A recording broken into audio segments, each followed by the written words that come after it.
Good evening, everyone. Thank you for joining us. This is a special meeting of the Board of Trustees for the Sausalito Marin City School District on July the 29th, 2020 at 5:07 p.m. We are recording, correct, Dr. Garcia? Good question. Looks like yes, we are. We're also Facebook Live broadcasting, just so everyone's aware. Wonderful. I would have felt like I said all of that for nothing. I had to repeat it again. All right. So we have been called to order. We're going to go right into the Pledge of Allegiance. Mr. Barrow, do us the favor. Sure. Could you repeat after me? Yes. I pledge allegiance to the flag of the United States of America and to the republic for which it stands, one nation, under God, indivisible, with liberty and justice for all. Thank you, sir. Good to see you tonight, sir. That brings us to oral communications. This is a time for the public to make a statement on anything that is not on our agenda. We would not be able to address any comments that's not agendized at this time. And so I'm going to turn it over to Dr. Garcia, who's keeping an eye on who's on the platform. If you can help us out with that, sir. Thank you. Yes, indeed. Anybody who wishes to comment, please use the reaction button, or if you click on the participants and click more next to your name, it will allow you to raise your hand.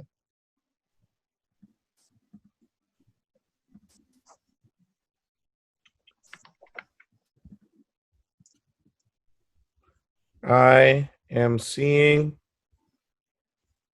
no intent from the public. Okay. Well, we're just going to move right along then. Thank you so much. This brings us to 4.01. This is a plan option for the Phillips Drive. Dr. Garcia, can you help us out with this? Thank you. Yes, absolutely. I'm going to invite some of our guests to support us in this presentation. But before I do, I want to just spend a moment and remind folks where we've been and in some ways how we got here tonight. Other than the AG complaint and the first desegregation order and having separate schools perpetuating these conditions, some of the other things that are challenges for our district is disparities with other districts and some operational restrictions that we're facing due to COVID-19. I'd like to invite all of our participants tonight to lean into a spirit of consensus building, collaboration, and community engagement. And our goals are for all of these presentations and the discussion before you tonight are really to ground ourselves in existing community feedback, review some options for both sites, flesh out some guiding principles for a project list, and provide further opportunity for community feedback. We actually started this journey quite some time ago. There were facilities questions on the back to school night survey that we sent out on September the 4th, 2019. 158 respondents from Willow Creek, 48 from Bayside MLK. We sent other surveys out December to January. 34 teachers from both schools, 113 kids, 162 parents from both schools, 143 community members. Some were Willow Creek parents. Those results were shared right before the world shut down and went crazy in March. And then there was a bond survey in June 2020. And there's a survey out right now. We are at, oops, sorry. Wait a minute. I apologize. Wrong direction. We are at 178 respondents and counting. And so anybody that's ringing in tonight, if you haven't responded to that survey, we'd love for you to respond. We will post it for you here, and we'd love for you to invite your friends and neighbors to respond as well. So quickly, that back to school night survey, we asked folks how well they thought schools in the district are currently doing in each of the following areas, and one of them was physical facilities. So way back in September, this is what people said. About 43% felt we were not doing well at all or slightly well. Another 26% felt we were doing somewhat well. And only 30% of the people gave us what one might consider more favorable responses about our physical facilities. Later in that same survey, we asked, in order to be successful over the next 3 years, how important was it to focus on each of the following areas? And when we got back to facilities, 75% of the respondents said it would be quite important or extremely important. Only 26% said that they didn't think it would be an important focus over the next 3 years. We asked on the December-January survey if folks wanted one campus or two. Most of the staff said 2 campuses. There was a pretty slim majority that said 2 campuses amongst English-speaking parents and amongst Spanish-speaking parents. And from the general community, folks said 1 campus. When we asked people if they only wanted a school to be on 1 campus, the folks that said they wanted 1 campus, teachers chose Willow Creek, parents chose Willow Creek, Spanish-speaking parents chose Bayside MLK, and the general community chose Willow Creek. But you can see, for the most part, the number of respondents there is small, except for in the general community area. When we asked people if they wanted 2 campuses, most of the teachers and staff said they wanted an elementary and middle configuration, as did most of the English-speaking parents. The Spanish-speaking parents said they wanted a little bit of a different configuration, just to note, and that was only 4 people. The general community also overwhelmingly said they wanted an elementary and middle configuration. And then the folks that answered yes to 2 campuses overwhelmingly chose elementary at Willow Creek, and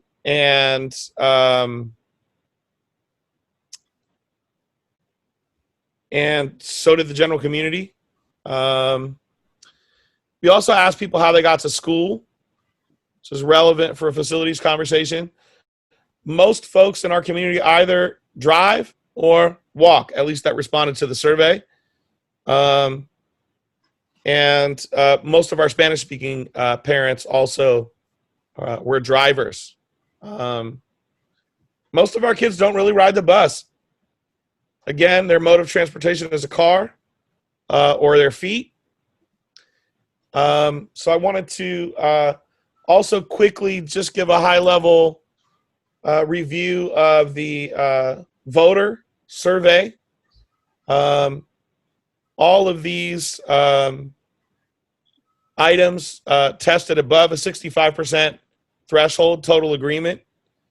The district trying to provide quality education, cultivating social justice, having an independent bond oversight committee, securing local match for state funds, independence from state funding, both campus needing to improve classrooms, equity being essential, local investment in school facilities, and local investment in general school improvement. So there were broad support from over 300 voters when they were polled on these items.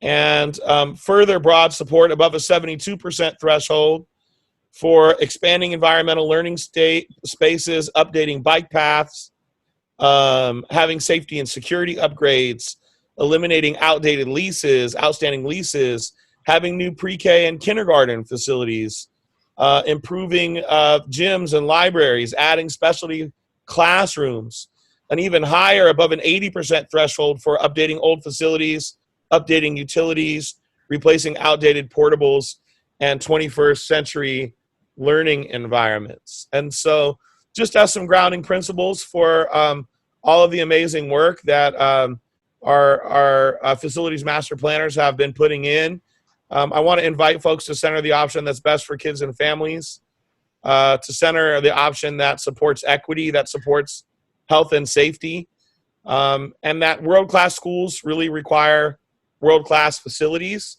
and that we have an opportunity for change. So that being said, I'm going to turn it over to Ted St. Germain, our part of our team from WLC. And Ted, you can take us away on the plan options for Phillips Drive. All right.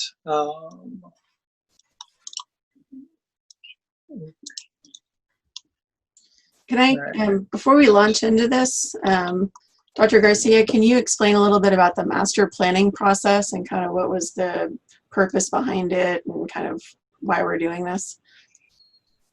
Yeah, absolutely. Thank you, Trustee Van Alst. You know, primarily, as you could see from the various different voter surveys that we have sent out over the course of 11 months, there is certainly some consensus in the community that us focusing on improving facilities is an important direction for our school districts. We also know that at the Nevada Street campus, there are, and I say this with no exaggeration or hyperbole,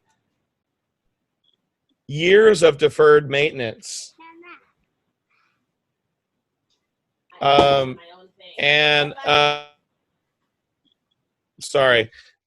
There's years of deferred maintenance. And so we spent a significant amount over the last summer, on taking care of some sort of burning issues, dry rot, wet rot, and trying to make that facility safe.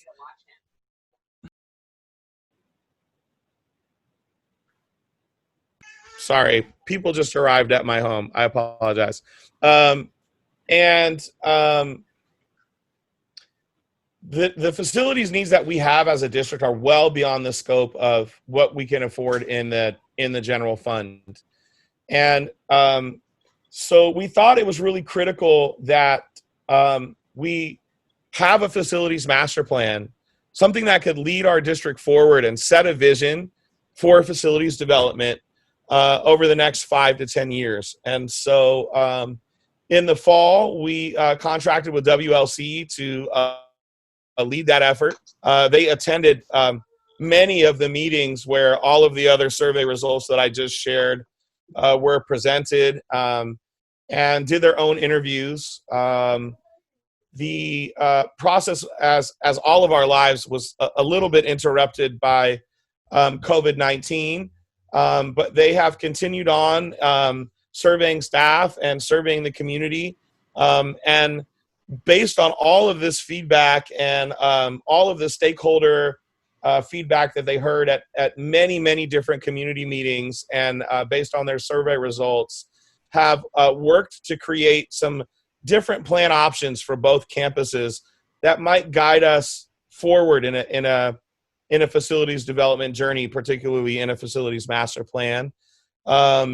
They have been meeting with the facilities committee and the ad hoc bond committee, and working closely with Caldwell Flores Winters, who supported us in doing the voter survey, and working with bond counsel. And so tonight is an opportunity for them to share our current best thinking that has come with some robust rounds of feedback from some smaller groups, And the desire is to kind of turn outward tonight to get a wider round of feedback from the community, and so that the full board really is aware of the work and where we are in the process. Perfect. Thank you very much. Right. Thank you, Atoko, for that wonderful introduction. We'll start looking at the Bayside MLK campus located off of Phillips Drive in Marin City. So our Scheme 1 approach for this campus was creating a kind of centralized plan for the middle school, and kind of defining use groups throughout the site. So we start up at the top with the kind of existing main middle school building and the modular building built off to the side, as in kind of starting to define the central courtyard, and then really emphasizing that with a new classroom building, and adding an expansion to the library to create a community entrance and engagement with the community service district across the street, providing more public access to certain features around the site. Outside of this centralized courtyard where the primary academic focus would be on this site, we moved down into the athletic division, looking at adding a new oval track and full-size gymnasium, in creating this kind of sports complex separated from the main middle school, allowing for public use, community use, and adult athletics after school hours to borrow and rent the field. This then creates a connection with the district division on the campus, locating a new district office and pre-K classrooms off of the main driveway here, and kind of really centralizing the district's efforts that are outside of the middle school function on this campus, and allowing for space for a potential housing and staff housing development to be brought onto this campus, providing the district with affordable housing for future staff and teachers. Are there any comments on this site from the board? So just that the future housing, that would be a partnership with another agency, not necessarily something that the school district would fund per se. Correct. The vision is that would be built in collaboration with a developer, costing the school district no upfront money, and essentially leading to revenue over time as the investment is paid off from the renters. And then this configuration is a pre-K and 6 through 8 campus plan. Correct. Yes, we're looking at the Phillips Drive campus at this time. Is that correct? Yes. Yeah, and so with Caroline and myself, and we've seen these iterations a few times. I'm hoping as you go along that other board members, if they have some comments, will be able to make them then. And Dr. Garcia, I wasn't sure. Are we waiting for public comments when at that juncture? Are we trying to weave in public comments as Ted is going through the schematics? What I'd like to invite us to consider is, as this is a public meeting, we will call for a round of comments on every item. I think just for efficiency's sake, it would be good to let him get through both schemes. And then there also is a discussion section for the community as well after the presentations. So I'd like to offer a both and. One point of clarification, Ted, if I may, approximately how much parking is added to the site under this configuration? I can see all the lines, but if you can give us a ballpark, that might be a helpful point as our current parking situation is very, very limited. Yeah, so this plan has the largest parking lot due to the housing feature on the site. So this plan can hold, I believe it's in the area of 180 parking stalls. And the housing that was kind of sketched on here would encompass, I believe it was around 80 units. So that would leave you, significant amount of staff parking and district parking. Did you say 80? 80 units? Howdy? 80 housing units. Howdy. 80. Yes. Yes. Uh-huh. And just for clarity, Ted, the circular, that's a roundabout, is that right? Yes, that's a turnaround. Mhm. Of the district merry-go-round. Mhm. Carousel. Yeah. Yeah. And then number 2, the classrooms up above, those would essentially be a replacement for the portables that are kind of in the number 6 area Mhm. that are way beyond their useful life. Yeah, correct. Replacement and addition to. So we were envisioning that being a 2-story building, matching the scale of the existing NPR room, and allowing the district to develop, specialized enrichment classrooms beyond the general ed classrooms that would be being replaced with the portables and the music classrooms. And then the color coding, Thank you. Yes. yeah, the color coding gives you a level of upgrades or modernization that are needed to each of the buildings. And so the blue is not so much, green is a little bit more. And that one green modular was mostly because a potential conversion of that kindergarten classroom to a middle school classroom. There's a bathroom in there. And then the pink is modernizing the main building. A little bit more expensive. There's no orange on here. And then my understanding is the green is all new construction. Uh-huh. And as Dr. Garcia said, this wouldn't be contemplated out of one bond. This would all be phased. And as we prioritize construction portions of this, and we look at what the cost would be based on our guiding principles for campus improvements. Mhm. I have a few questions and comments. I understand this is one of several schemes. I'll just preface my comment with, I'm wondering what the option is for this campus if we decide to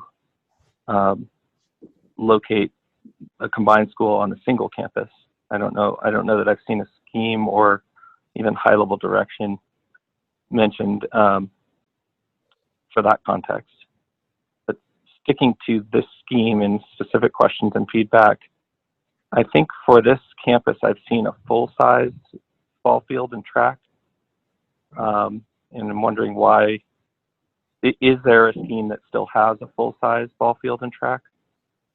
I also strongly believe before we build a gymnasium, we should be coordinating with the CSD across the street, which has a gymnasium, and any plans to kind of redo the gymnasium either on their campus or on ours. It seems strange to me to have both. But the one on this campus looks, I can't tell what size it is, if it's really a full gymnasium or more of an NPR.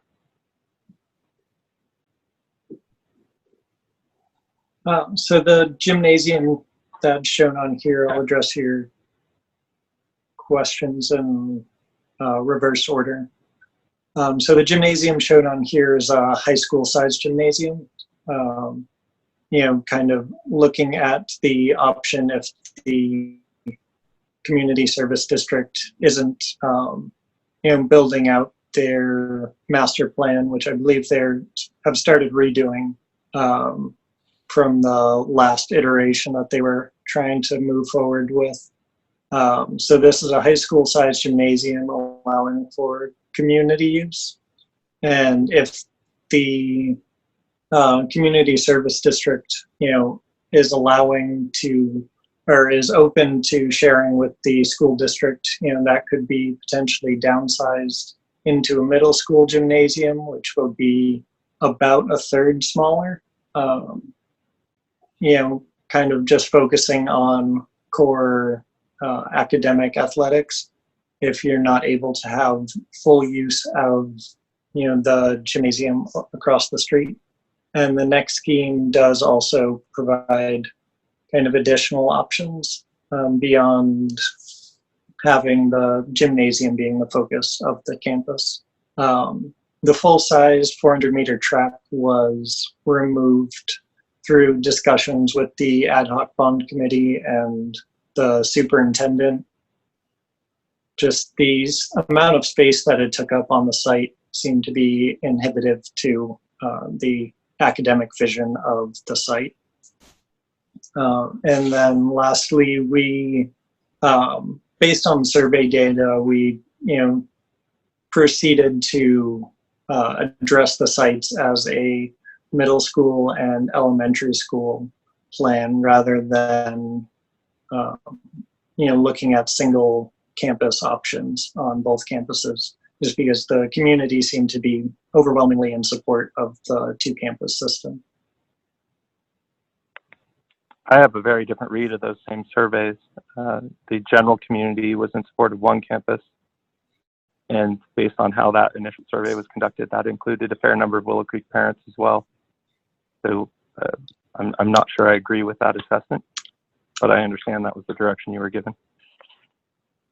And the survey is still out, and so I think we have an end date of Friday so that we can hear other voices.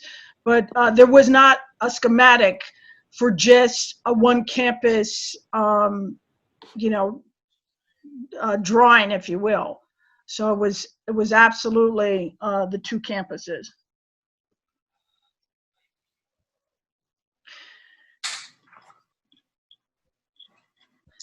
Did you move to the next scheme?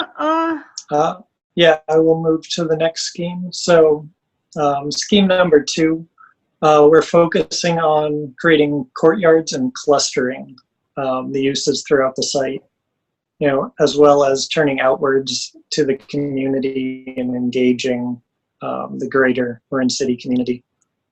So this plan, similarly, up at the north side of campus, we're creating a,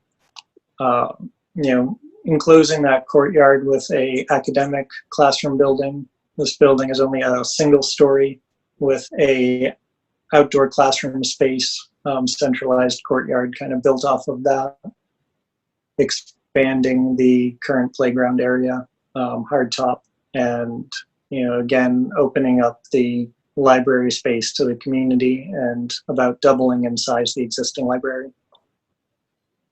As we move south on the site, we are developing a kind of performing arts center complex, creating a black box theater and then 3 specialty classrooms clustered around it with, again, an exterior courtyard for outdoor classroom space.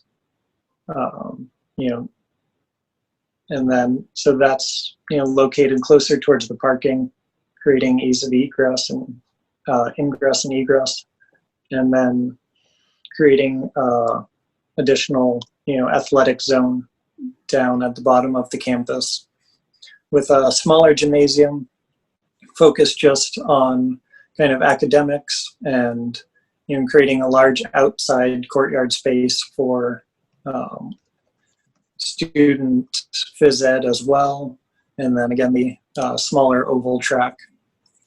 And then we're locating just off of the street side a new district office and kindergarten complex, directly adjacent to the parking. And the color coding of the existing buildings is the same as the last one, identifying different modernization investments for those spaces. Maybe talk And about NPR. Yeah, number 4. yeah, I was just going to mention that. This is Leo, I'm also with WLC. And in this scheme, originally, there was no gymnasium because it was based on the idea that we would be sharing with the service district across the street at the point that they built their gymnasium. But we found a spot that's, you see number 4 for a gym, and that would be in case the service district does not move forward with building their gymnasium. Then we do have the ability to put one on the site. So that number 4 is something that may or may not be there, depending on the availability of an agreement with the service district, and also if they actually do end up building a new gymnasium across the street. Yeah, so that spot in alternate plans could be used for teacher housing, which is not currently planned for this site in this scheme, or sort of any other additional parking or expansion to facilities as needed.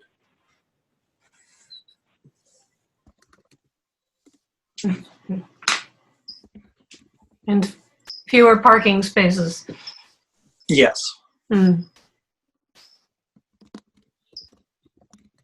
Because with this plan not having housing on it, we focused on just providing housing for the district. And so I believe this site is around 50 parking spaces, if I recall. And Ted, it has 2 turnarounds, correct? Yes. So the 2 parking lots are separated. Right. Yeah, we had looked at kind of creating a ring road, but it sort of segmented the campus too much and, wasn't really creating an inviting academic environment. Thank you. Ted, can you talk about the size of the baseball field and the soccer, lacrosse, rugby type fields? Yeah, so the baseball field is sized for essentially just under high school size place. I believe it's 160 yards to the home run line, if I'm recalling correcectly. And then the soccer field is high school sized, 300 foot, or 270 foot soccer field, as their dimensions kind of flex and vary based on available space and school standards. But the infield is sufficient for almost any sport, whether it's lacrosse or rugby, soccer. And it could be useful for adult activity as well. Is that correct? Correct. The baseball diamond would be slightly small, but in terms of just kind of a community beer league, it would be sufficient. Are there any seatings for spectators in any of these arrangements?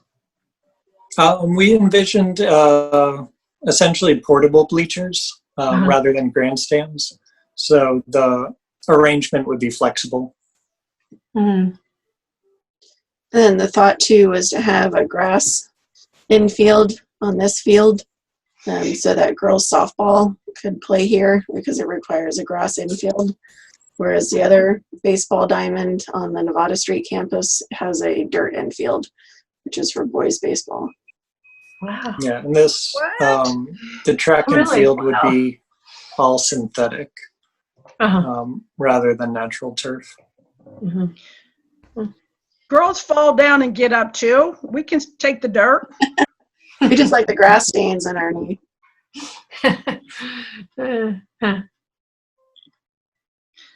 Are there other board comments on this particular scheme? This is scheme 2 in front of us.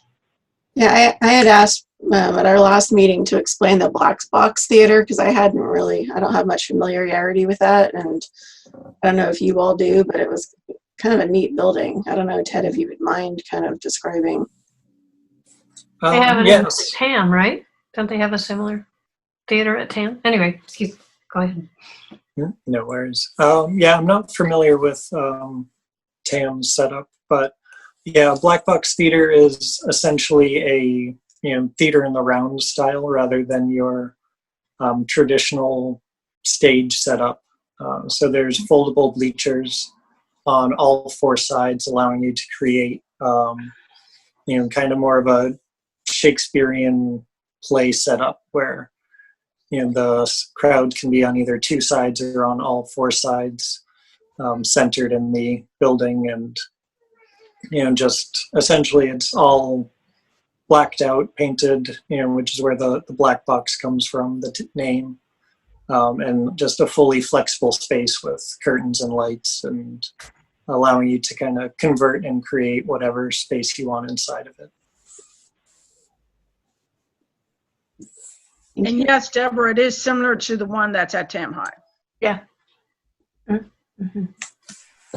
And traditionally, girls softball has an all dirt infield, and boys baseball has a grass infield. But there is some movement towards girls softball also being played on a grass infield at the high school level. Have you seen any fields like that, Ted or Leo, in recent developments that you all have worked on or master plans that you've done? Well, the things that we've done, there hasn't been that differentiation as much as the whole Title IX thing is kind of get everything all the same. So there's been less of that differentiation that we've seen going forward. So comparing this with the other option, scheme one. So we have a theater here, but no accommodation for dance. Is that right? Dance can occur within the black box. Okay. That's the advantage of having the black box, is that it's a totally flexible space, Uh-huh. so that you can do any kind of activity can occur inside that box. The bleachers can be pushed aside so they're not in the way. So you can do dance in there, you can do plays in there, you can do all sorts of different things within the framework that's set up. And I think of mirrors in a dance class setting as an essential component, so you can deal with portable mirrors or mirrors that slide in the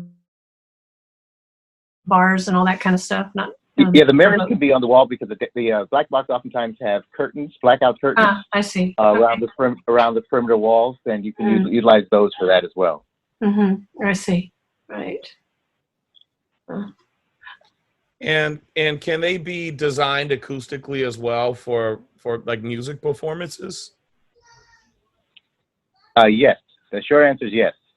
That's usually done in the ceiling, and then they'll have some high, just like you have in your typical, like a band room, where we have the acoustic tiles. They'll be around the perimeter walls and along the ceiling to actually concentrate the sound into the center.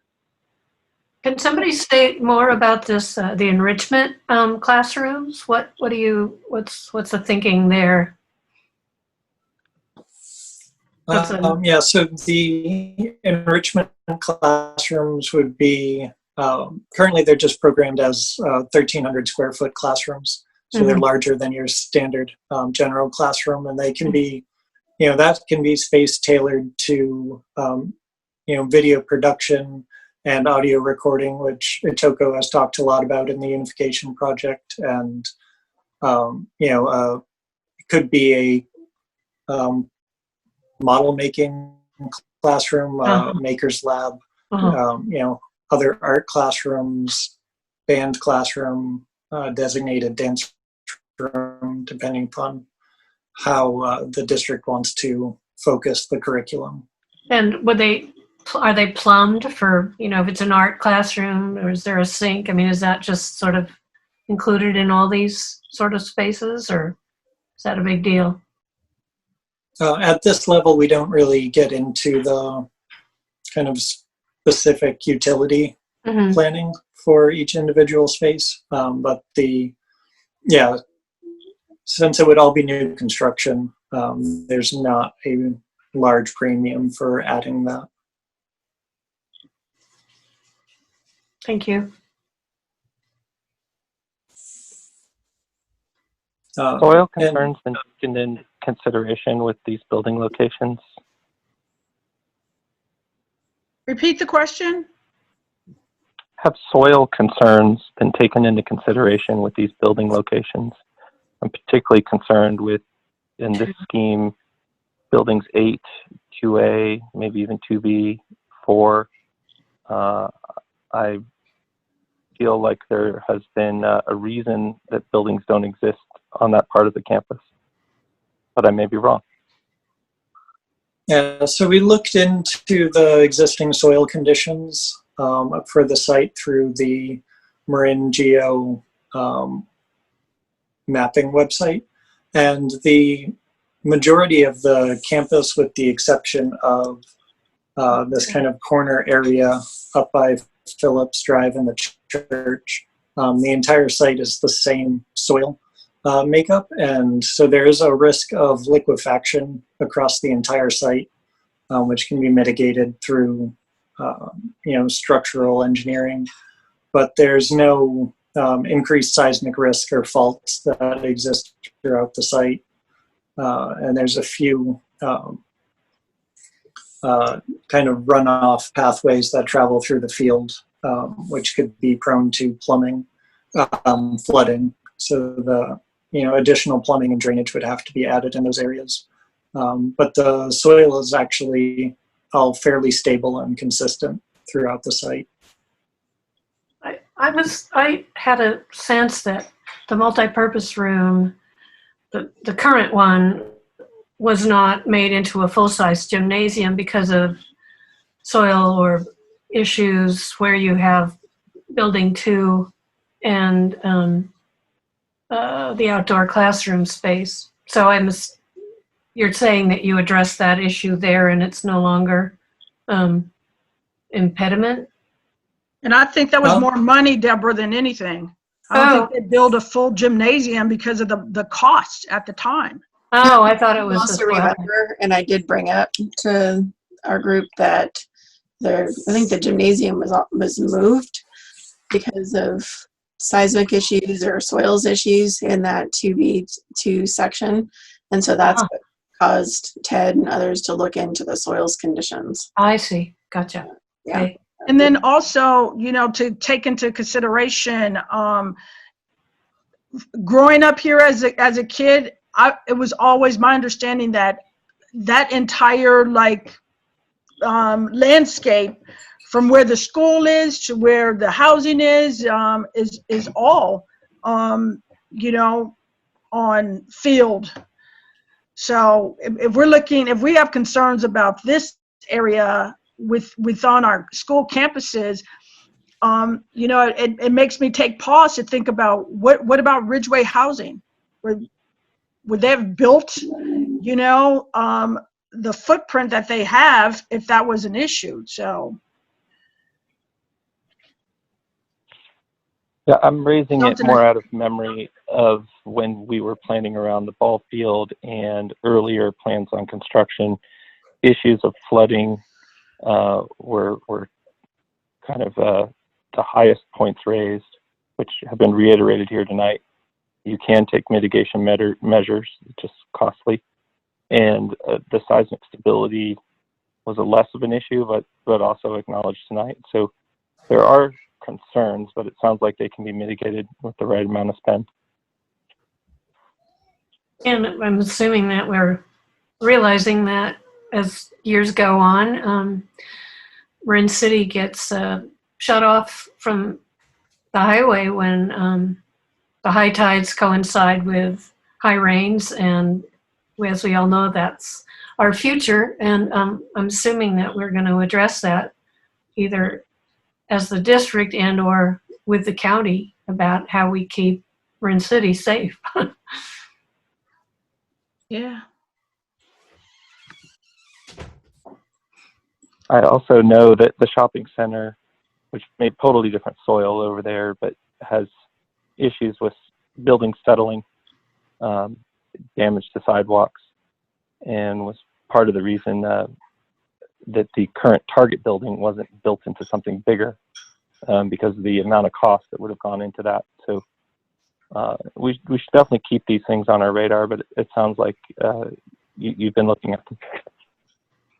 Right. Yeah, I'm glad that Target building wasn't any bigger. I would really be broke. Yeah, and just as an aside, for our knowledge, there's like these dotted gray lines off to the left side of the drawing. Do you see the two sets of dotted lines? There's a utility easement that No. runs through that whole section of the property. So it prevents us from doing much in that, anything really in that area.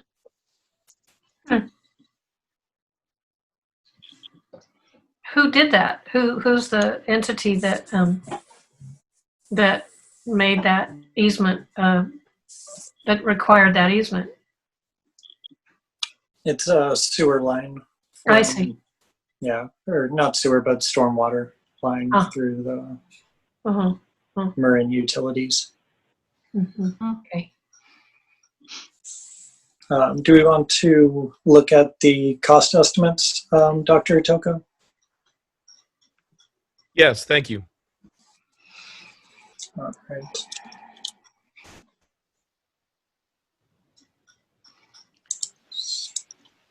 I can't see that, so that's good. Much better than it Make was. that Thank you, Ted. It a was little bit bigger. nicely done. Yeah. It was like 8 or 9 columns before. Hmm. So this is more legible. Yeah. So figured for today's purposes, we'd just give you the highlights.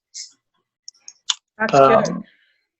So looking at the cost estimate, we broke the estimate down into 3 tiers. The first tier being code compliance,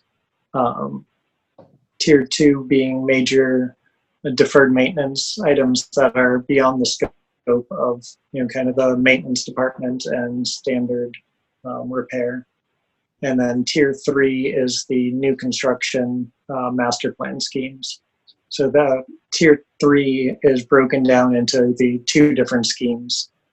So not all of the numbers here will be built, and not all of them can be built at once with this bond.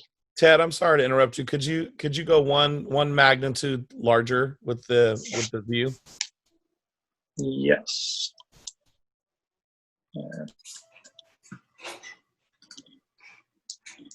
So looking at the tier 1 for the Phillips Drive campus, the 2 main buildings, the buildings that we're keeping are... No, that's fine. Yeah. Go ahead. Okay. So the 2 buildings that we're keeping on that campus are relatively new construction. So code compliance is less of an issue. There's still a few things around and just kind of general upkeep that we added into here of, adding water bottle fillers to all the drinking fountains as, part of the new COVID environment. It seems crucial to have those options available. And then just sort of some additional money is added into there for grading and updating any sidewalks and stairs that have fallen out of compliance with settling along the path of travel for any of the new construction and modernization projects. The tier 2 major deferred maintenance, we broke down into 2 sections, being kind of remaining useful life being used up in the next 5 years. So that's 2020 to 2025. And then deferred maintenance that has significant, but will be expiring in the terms of this master plan. So that's broken down in the 2026 to 2030 maintenance total. And that was all collaborated with a facilities assessment group that went out and walked and measured the sites, looking at all of the equipment and materials and finishes, and their wear and age, and kind of assembled us a very large and detailed document that we broke down and estimated and had, grouped together. So your first round of maintenance in today's dollars is around 1.5 million, adding in about 100,000 on top of that for code compliance. And that's in project costs, so that includes, the estimated construction costs, including contractor's markup and change orders, as well as design and construction contingencies. And then your soft costs are estimated at 20%, and that goes to your design team, inspectors, the Department of Architecture for the state of California to approve the plans, and continuously inspector and construction, as well as, closing out and any other support and overseeing costs that the district may incur. So those are our first two tiers, and then we get into the master plans. So we have Scheme 1, which totals out to $41 million total project costs, and that's in today's dollars. So I started looking at this project list and following the meeting with the ad hoc bond committee last night, kind of breaking it down into which could be the first phase and what would be the second phase of construction. What can the current bonds that the district is considering going out for this fall buy us in this round of development? So with those numbers, I added 2 years of inflation to get us to the midpoint of construction. And for future bond items, we added 5 years of inflation to get us to the midpoint of construction for those projects. So as we look at those numbers down here, we have the 1.6 million for code compliance and deferred maintenance. And then the first scheme comes out to, we can look at around $11 million worth of work in Scheme 1 or in Scheme 2, looking at building classrooms and developing the middle school and developing the middle school environment, expanding the library, and adding parking lots for staff parking. The gymnasium and track were a little bit beyond the scope of this bond, the way that we were talking about dividing it up for the between the two campuses.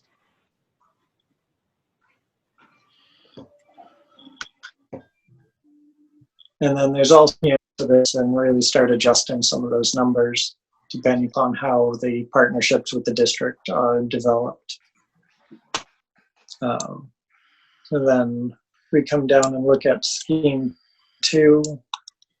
This plan altogether was 42.8 million. So the two schemes are fairly comparable while providing different aspects for the school, but fairly comparable in price. And so that looks at the first stage, adding the classroom buildings, the library expansion, one of the parking lots, and then adding the preschool and kinder play areas as possible priorities. But all of that can be, will have to be decided upon by the board.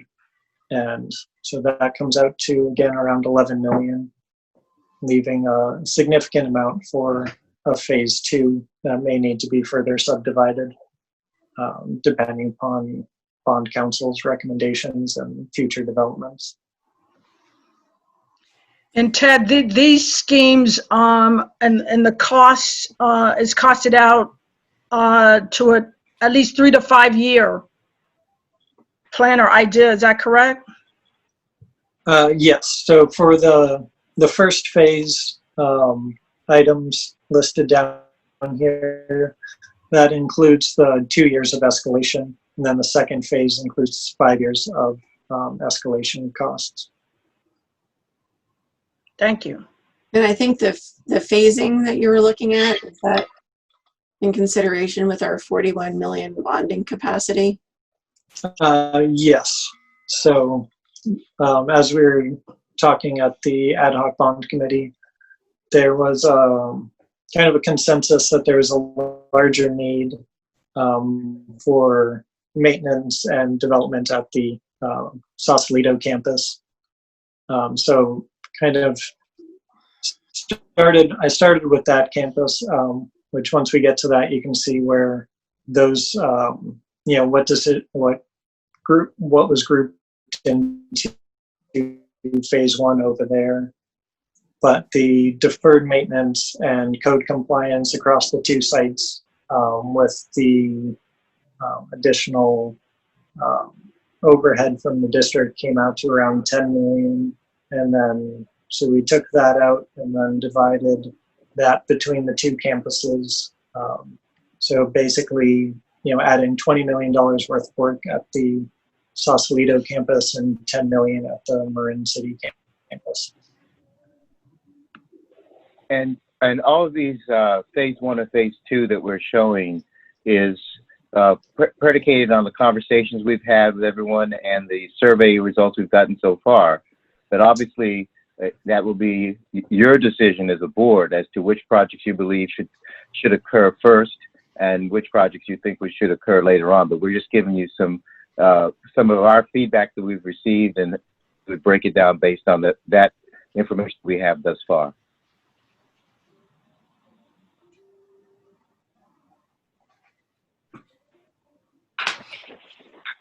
Has anyone raised the question of what could we do that doesn't max out our bond capacity?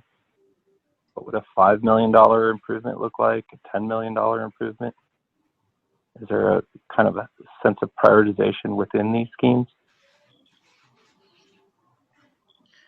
That wasn't a conversation that we had over this time, but it's a good question. So if I may, President Green, this is Abel from CFW. Hey. I just wanted to add that to answer your question, the district's bonding capacity is $40 million, but the other constraint is the tax rate, and the tax rate is $30 per $100 of assessed valuation. So as the tax base grows, the district is able to issue more bonds over time. The way the bond is structured currently is that the bond would be issued in 3 series of bonds, beginning with about $11 or $12 million in the following year if it's successful. Then the following bonds would be phased and sized to keep at that tax rate of $30. And as the tax base grows and outstanding debt is paid down, then further bonds can be issued at that time. Thank you.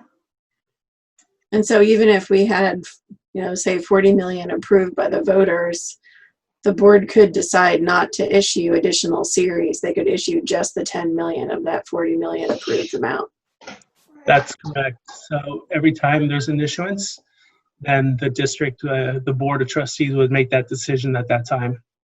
That's correct. Yeah. So I think, Josh, does that answer your question? So if only 10 million was decided to be needed or prioritized or approved, that you could issue just that amount of the approved total. Mm-hmm. Well, I mean, it answers it in context of the voters approving a $40 million bond and how mechanically that would work over time and the options the board would have. But I guess what I'm really raising is the question of, is there something logical to present to the voters that isn't $40 million? There's a lot of sensitivity around that, even though it seems to be polling well for now. You know, are there highest priority items that we could accomplish for far less? Do our schemes spell that out? Are there logical kind of chunks? You know, we certainly asked this question when I was involved with the CSD and kind of figuring out what to do with that campus, yeah, we landed on a $24 million capital campaign, but there were early versions that were only 5 million, 10 million, and there were even bigger versions that we didn't consider. And I guess I'm not seeing those permutations kind of called out. Everything I'm seeing just seems to add up to full bonding capacity and more. Yeah, I think The we're other I think, variable, I think if you look at tier 1 and tier 2 is where that comes in. The tier 1 is which we're talking about code compliant items that you have to do, and tier 2 is talking about deferred maintenance elements. So those two items by themselves kind of get to that's sort of the minimum base that you probably need to do just to keep the facilities intact and keep things moving forward, not having things falling apart on you. So that would be and then in terms of what you want to do beyond that, or if you want to do anything beyond that, is sort of your call, because all of these ideas that you see now with the new construction and the modernization work that's going to be done is predicated on what you as a board would like to see happen on each of these campuses. And if the decision is you don't want to see anything happen on these campuses other than doing the code related items, then you can go for a much smaller bond, I would assume. Yeah, so we're in the process of making those decisions as far as which projects, what projects are prioritized, how much would we need to cover those prioritized projects, and then what bond issuance would we include in the resolution to then go to the voters. So that's what this whole conversation's about. Yeah, correct. Yeah, and I was going to say, and the reason for you have a price on each one of these items.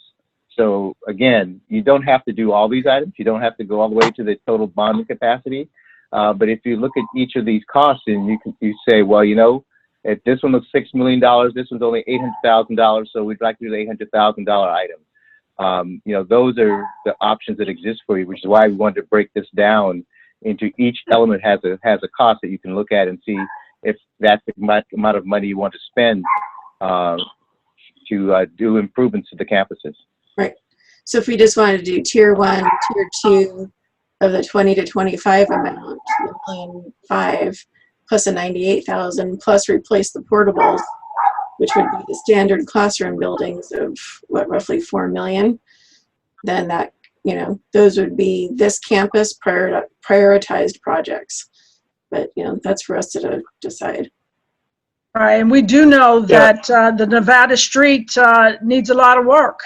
And I mean, we're going to get to those schemes, but again, it does really come down to making the decisions what's going to be best for both campuses, and as we kind of look at the guiding principles that Dr. Garcia brought before us earlier, kids and equity and such. So you're right, we don't have to do the whole shebang. And we'll have an opportunity to have some great discussions as to how we move forward. Well, and that gets balanced with, voter, what's our success of 40 million versus 30 versus 20? Correct. Yes. Thank you. I'm really, it's a wonderful presentation. The dollars is attached to each step. And I think you've really prepared us well to discuss and decide, what makes sense for the programs that we want to see, and the world-class school that we would like our children to benefit from. So I'm really, it's really great. I mean, yeah, I'm really impressed and grateful. so am I correct that those are decisions we're trying to make effectively in the next week across this meeting and 2 others? As to, can you broaden the question a little, Josh? As to making final decisions, is that what you? Yeah, it is. I mean, we're trying to decide how much to go for a bond. By August 7th. Yeah. Right. Right. So I guess I'm wondering if it's not in this meeting. I'm not clear on our process for having that discussion. I agree. This is a good presentation with a lot of detail that could support that discussion. I'm just unclear on when and how we're doing it. Well, then we would need to give direction on, you know, if there are certain priorities or certain ways we want to see this, certain projects pulled, and how much would that require for a bond, then we could bring that back to the next meeting. So now is the time, is what you're Yeah. suggesting? Yeah, now's the time. Now is not the So, only time, but Well, it's between now and the 7th, so it's upon us. no, there Yeah. are two other meetings, Josh, scheduled, and the community. I can wait for the appropriate time. I'm trying to figure out, should I comment now or comment in those other meetings? I'm trying to respect the process. No, I think Gotcha. Now the rather other hear ones. now. Yeah. Comment now, comment in the other ones. Let's hear it. Okay. So, as I said earlier, I really feel gymnasium discussions. I would love to hear a little bit more about, you know, where the CSD is.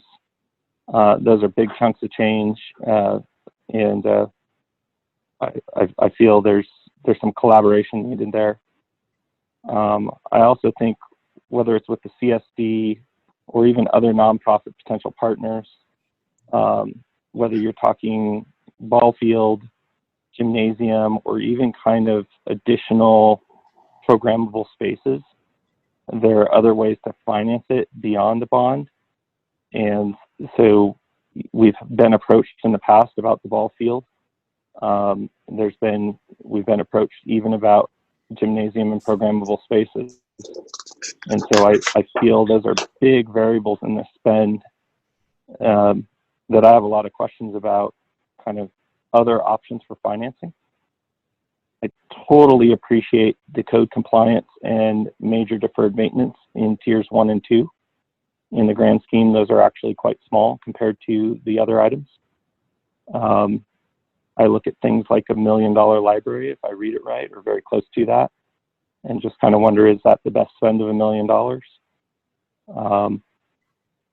So these are all wonderful things with a $40 million budget or more, but I also have questions about, I think bonding capacity and parcel tax capacity work separately, but there's certainly tax sensitivity in the voter base. And, you know, if I were to go to an extreme on facility build out versus what we can put into our programming kind of core operation, I'm much more concerned with core operations than some of this facility build out. So that's a lot of high level feedback, and I don't know how to get into the details without kind of a structure around it. Can I ask you a couple questions, Josh? Just you were saying that we had to make a choice between, or maybe I misunderstood, between program and facilities. Am I right that that was what you just kind of pitted against each other? Not exactly, but on Okay. a taxing level, there is something to that. I don't think we're talking about a parcel tax. No. I see David Sudo was on our call. He's the old voice I've heard in the last 10 years talking about parcel tax. Thank you. Right.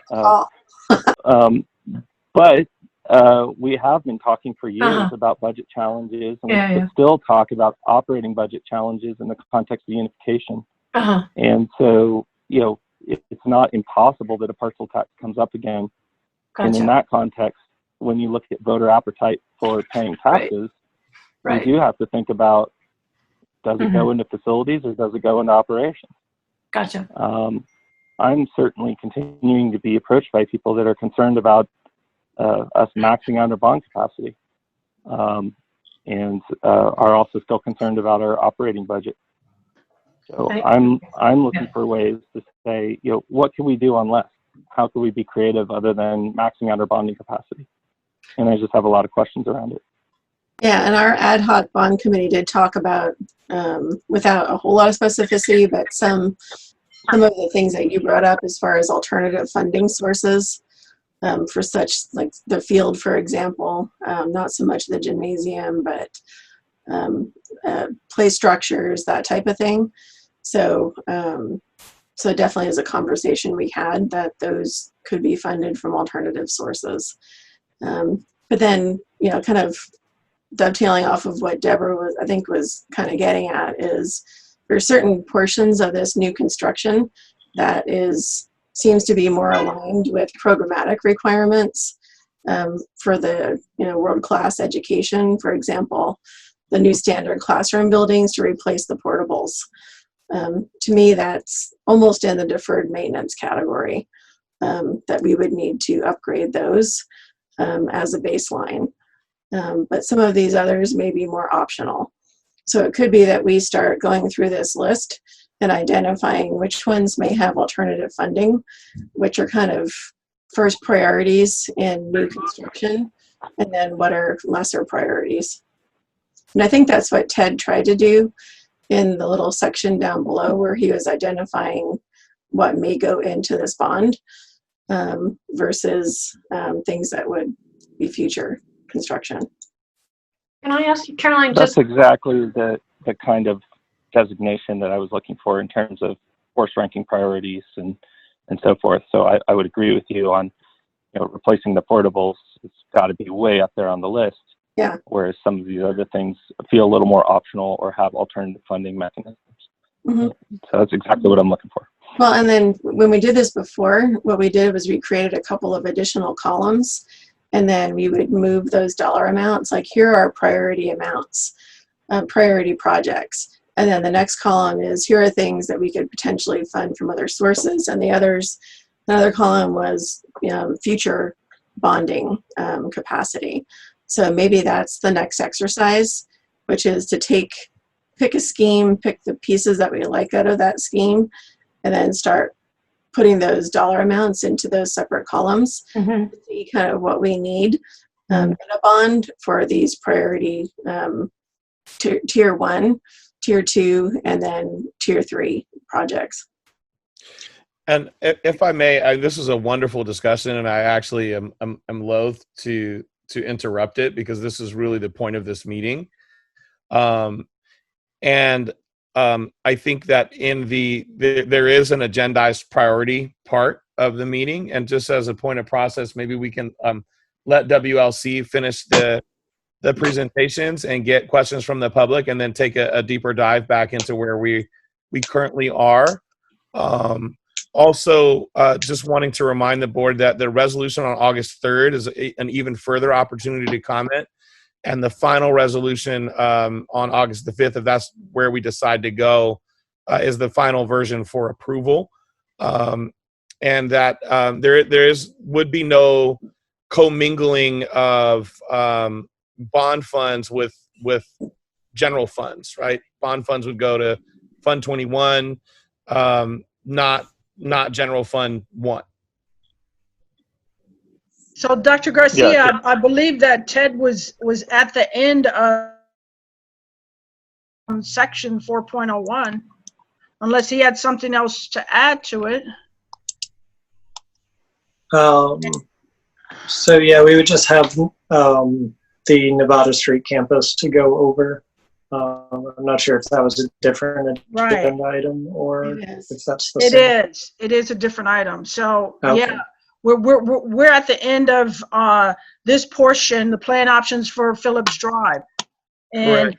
Bonnie, you're kind of quiet. Did you have some comments? Sorry. No, actually, I really want to hear the Phillips Street presentation. I've appreciated the discussion, but yeah. And I will say it would be really, I look forward to having this so that I can study it in more depth and but I think this is really helpful. I really appreciate having the cost breakdown for the different sections. That's great. a great resource. And I also really look forward to seeing the results of the new survey that's out there to, see what people are prioritizing, what they think is most useful. But I have no I mean, I think we've got some big, I will say for me, deferred maintenance is like a huge issue, and just having facilities that our kids are safe in. So, but this is all very exciting. Can I just ask somebody, where are we putting the dollar amount of paying down the loan? Which, I mean, I'm assuming, how much is that? I should know, but I don't. And how does that fit into these? And I'm assuming that will be in the project list because it will free up money for programming. Is that still a part of this thought or plan? Yeah. Yeah, Okay. that's 2 million, and it's essentially separate. There's the Phillips Drive campus, Nevada Street campus, and then paying down the COP. So it wouldn't be included in these schemes that we're going through right now. Right. It's a separate component. So we just add that to whatever. Gotcha. Thank you. Correct. Yeah. Okay. And then I know, Ted, that you had had not shown detail on deferred maintenance.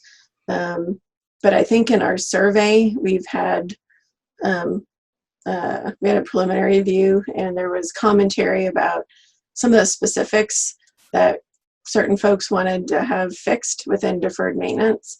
So I don't know if you've got the deferred maintenance, the tier 1, tier 2 detail available, and I'm not sure whether the rest of the board members are interested in seeing that, but I know for some people, the concern on the Phillips Drive campus has been the HVAC issues. And just to assure people that those types of costs are included in the tier 2. So to me, I found it helpful to go through that detail of the tier 2. Certainly when we get to the next campus, the number is larger, not surprisingly. And for information's sake, to see what's included in that deferred maintenance is helpful. I may, Trustee President Green, if I may chime in. Please. So I just wanted to make a slight correction. The total outstanding principal in the COP is actually $3.2 million. Okay. And then the payments over time add up to about $4.1 million with interest. That's roughly $200,000 a year coming out of our general fund for debt service. That's correct, about $200,000 a year. So if we paid that off, we would get that back into the general fund for operating expense. So the payments are about $190,000 a year through 2024, and then in 2025 they escalate to about $1 million. Mm-hmm. So by paying out the 3.2 now, we would be saving 1 point something, right? Yeah, you'd be totally saving the total principal, Right. $3.2 million, and not having to pay the interest. And can I ask, does the insurance money, how does that fit in here to paying as a sort of, way to pay for some of this? Does the insurance money pay for whatever the district office reconstruction is, or, I mean, somebody's figured that out, right? It would be an offset. Yes. Wouldn't cover the whole cost, obviously, No. if you look at Right. the cost of the building on the project list, but it's certainly, I forgive me, I don't want to misquote the figure. We talked about it last night and I lost it, but I think it's somewhere in the neighborhood of an additional $800,000. I think there's currently around $400,000 or $500,000 left in Fund 1, and so if we were to build a district office or a building that is an equivalent to the building that burned down, we would get an additional $796. We'd get an additional $800,000 approximately, and that would put us a little over $1 million in Fund 40 to support these construction projects. Abel, if I could just ask you for a point of clarification, Sure. Did you say that in 2025 the annual payments ballooned to $1 million? That's correct. According to the official statement in 2024, that's the last payment for about $200,000 in 2025 through 2029. Payments go up to about $972,000 a year. So that would be a significant reduction, a significant reduction from our general fund. Well, we'd likely refinance it. I don't think we'd start coughing up $1 million a year, but yeah, I mean, that would still mean more interest and so forth. Right. I hope not. That sounds scary in terms of operational budgets that we're considering. Yeah, and for sure, when the COP was issued, it was always intended to be rolled into a future bond. So I think that's why those balloon payments, while there, it helped us afford a lower debt service up front, until we got a bond in place to refinance that debt. That's good to know. I'll say. It is. Yeah, very. Good.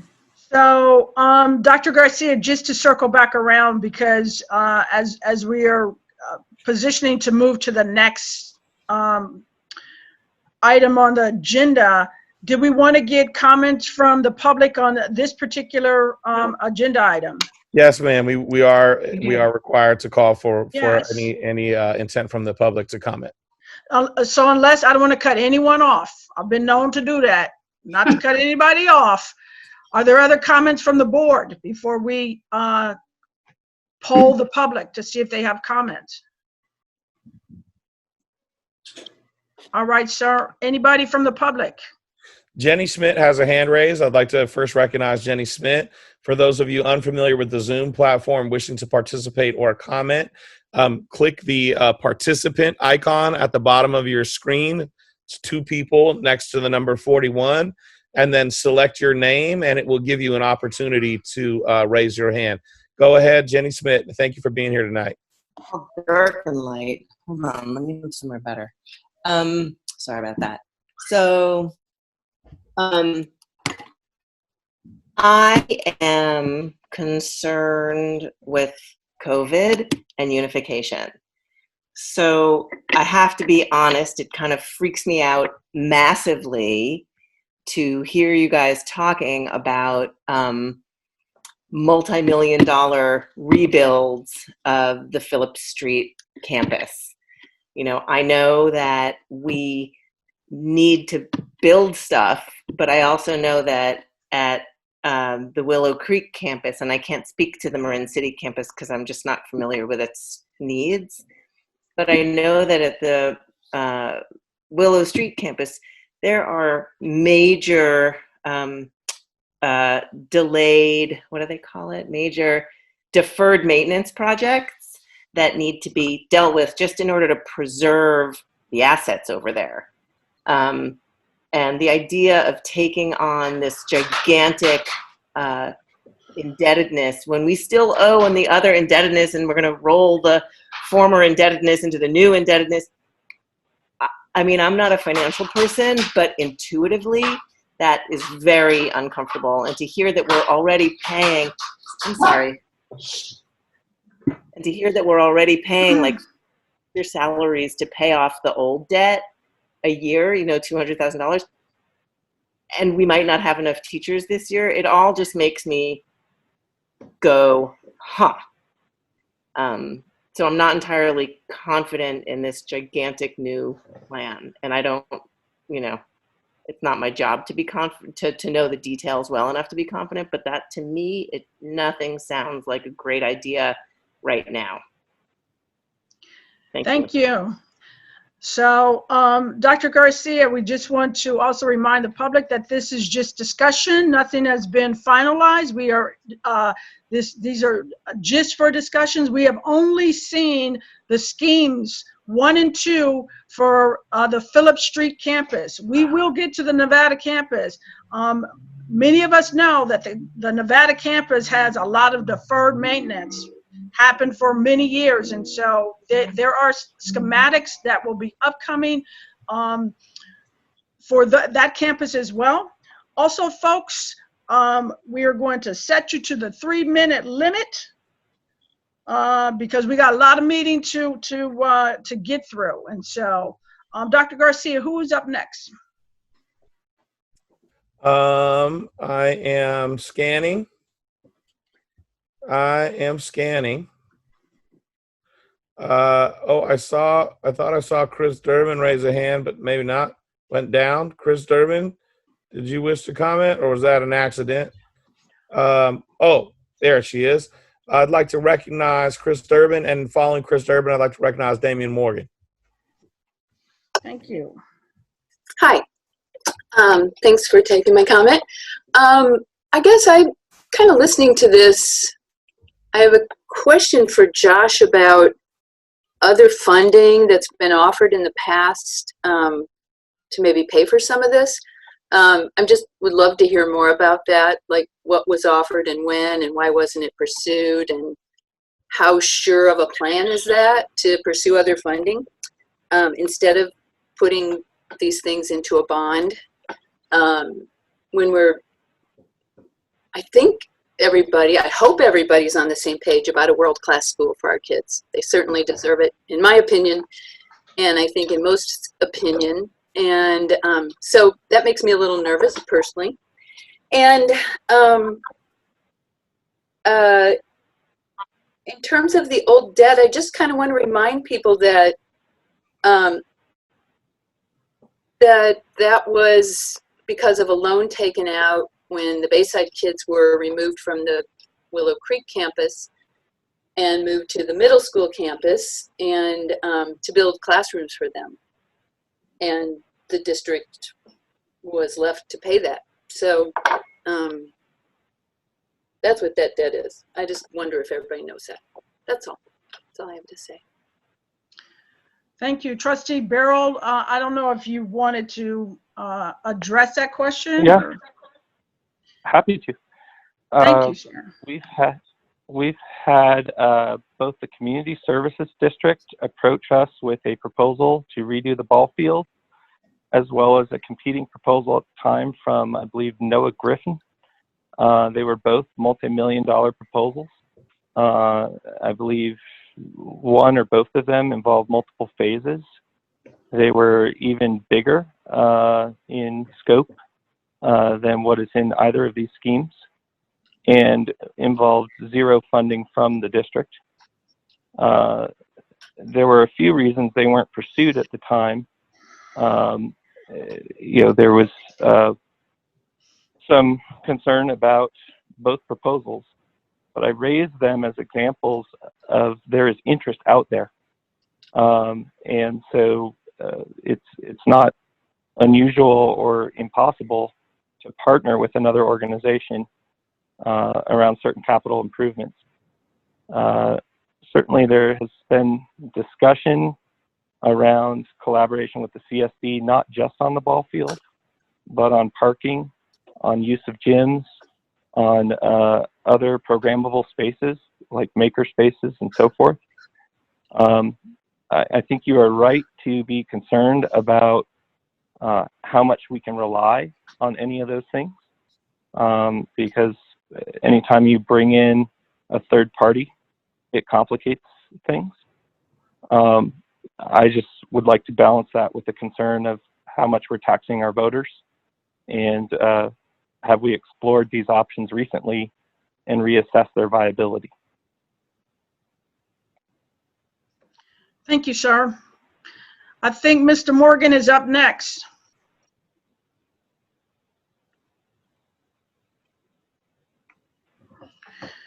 Yes, can you hear me? Yes, sir. Thank you, Ida. Thank you. The gym has come up in many different conversations regarding a gym on the school campus, and if we are moving forward with my name is Damian Morgan. I'm a board chair for the Marin City Community Services District. We are definitely planning to, without a doubt, to build a full-scale high school-sized gym on our campus. We are beginning to have conversations and move forward with that in mind, with that plan. Obviously, I don't have dates in front of me, or I have nothing as far as the timing goes, a time frame. But we are definitely planning to build a full-scale, as I just said, gym on Marin City CSD's campus. Mr. Steve Kodama has been very. I appreciate him. He's, when I call him and email him, he responds to me. And Steve, if you're listening, I appreciate it. And he's been to our board meetings. I would say 2 times. The last time a month ago, did a presentation, but it's been unclear to me. I can speak for myself. A little unclear as what direction you all, the school district, was thinking of going with a gym. And to Josh's point, I would say, and I support the school district. I support the community. I know what a gym did for me personally in my life. Growing up, a basketball gym was a huge, made a huge impact on my life. And Mr. Garcia, we're both TAM graduates, same year, so we know what sports can do for kids in the community. But it would be a little strange, a little odd if we had 2 high school full-size basketball gyms, I would say a quarter mile of each other. That would be a little, I question that too. Again, I support, all the kids in the community having use of a gym and fulfilling their dreams in life and social skills. But a quarter mile away, having 2 full-size gyms would be a little, I question that. I don't know, but it just, so going forward, yes, we are planning to have that gym on our campus. So yeah, thank you. Thank you. Again, it is just a discussion. There has been nothing that has been decided. All right. Thank you. Thanks. Dr. Garcia, who's next? Yes, we have Jenny Smith and I, and D. Parker. I'm going to assume that's Mr. Donald Parker and not Dason Parker. But when we call on you, please identify yourself, sir, so we know who you are. Well, I guess it could be Deanna Parker too. So is Miss Smith going again? My last. Well, that was just the order of the hands, and then Okay. Yasmin McGrain. Let's go with D. Parker.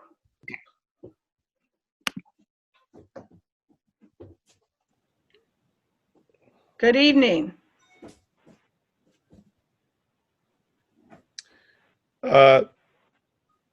Mr. Parker, if that's you have to unmute your phone.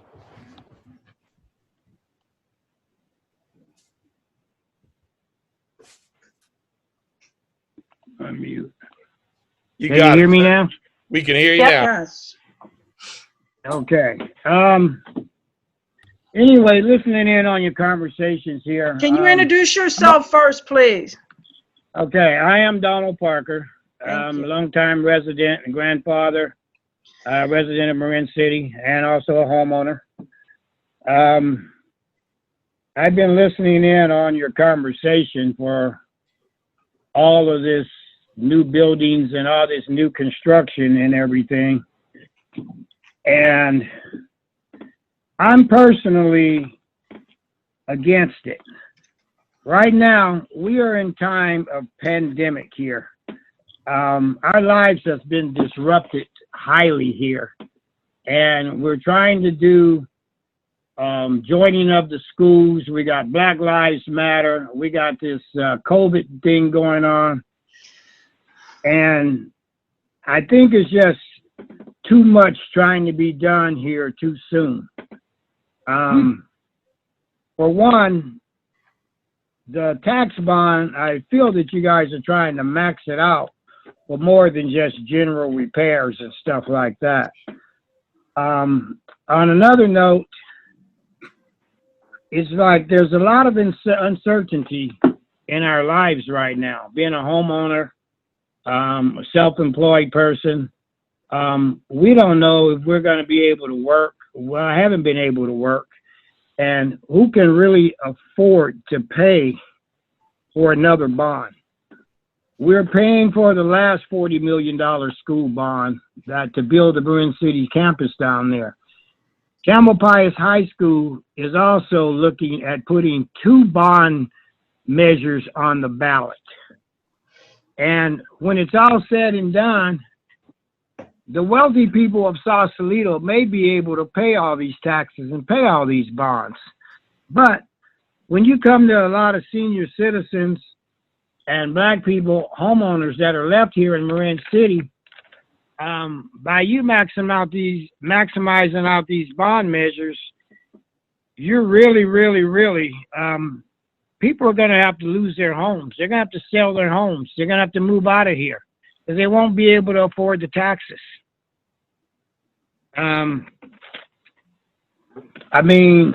I think you ought to reconsider this whole thing. I think you ought to step back a minute and get your unification together. Figure out what the kids are doing next year. And if you need to put a bond on, you need to come back with a better plan on how, when, and where exactly what you want to spend the money on. Because right now, I just feel that it's a money grab, and I'm not for it at all. Thank you, Mr. Parker. Appreciate your comments. Again, these are just discussions. All right, Yasmin. Hi, can you hear me? We can. Okay. Well, I really appreciate all the people that have spoken and the different points of view. I think it's really enlightening to hear the variety of opinions, and thank you for people for speaking. I also wanted to commend the presentation. I really like the detail that everybody's put together in a short period of time. My thoughts are really like, it seems like there's some short-term needs and some long-term needs. I do feel, and I agree with the deferred maintenance at the Willow Creek campus as well as at the Bayside campus. It seems like that's common ground that everybody's pretty circling an agreement around. So that would be a priority, what we can get done there. And I do believe, to Caroline's point, the portables are pretty much should be considered close to the deferred maintenance section, because I think that's necessary for those classrooms at both campuses. I also just want us to, from my perspective, it feels like looking at it more also from a long-term view. You know, most communities, when you have a community center, it really changes the strength of the community in a variety of ways.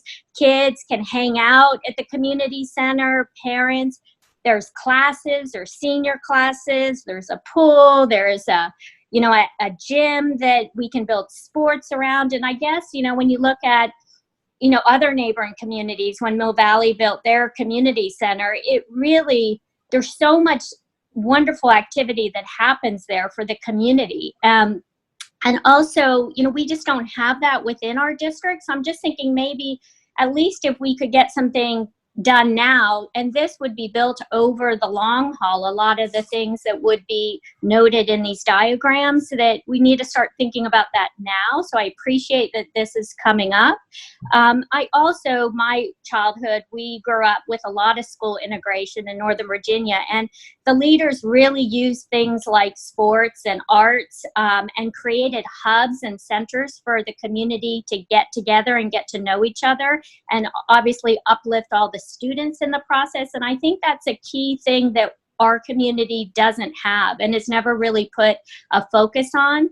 So I guess from a timeline, I would say, definitely unification and spending the time and energy on that is a top priority. Deferred maintenance is a top priority. But I also feel like we need to think long-term of if we can get something done now, it's going to take over 5 or so years to accomplish, then we should continue with this bond or some other financing vehicle that makes sense to get these plans done. Thank you. Thank you so much for your input. Okay, Dr. Garcia, is there anyone else that wants to comment on 4.01? Jenny Schmidt had a second comment there. I think her hand is just up. I don't think she has okay. a second comment. All right. I'm It looked like she did. She does. I do. She does. I know this is all discussion, and I think it's really I take it in that vein. I don't have prepared remarks. I'm I understand this is just do it. Just do it. There are deferred maintenance needs at both campuses. A friend just mentioned that when it rains outside, it rains inside in the portables. That's unacceptable.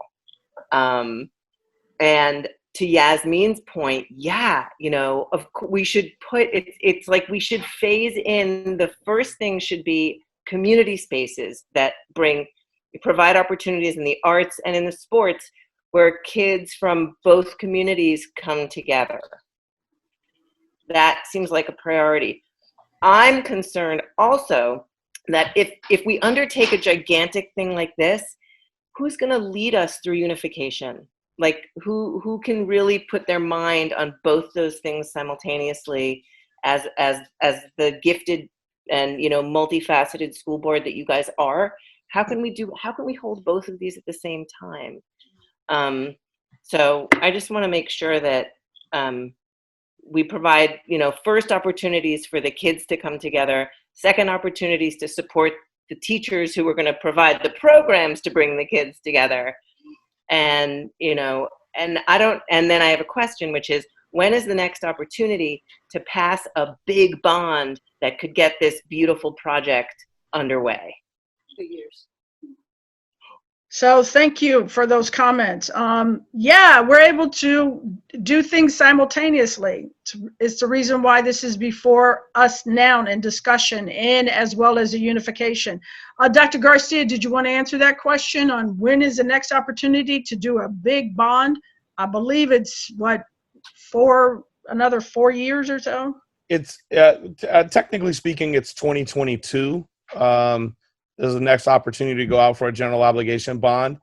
Normally, folks, the recommendation is to go out for general obligation bonds during a presidential election. So that may be President Green, while you're thinking 2024. That would be the advice of most bond counsel.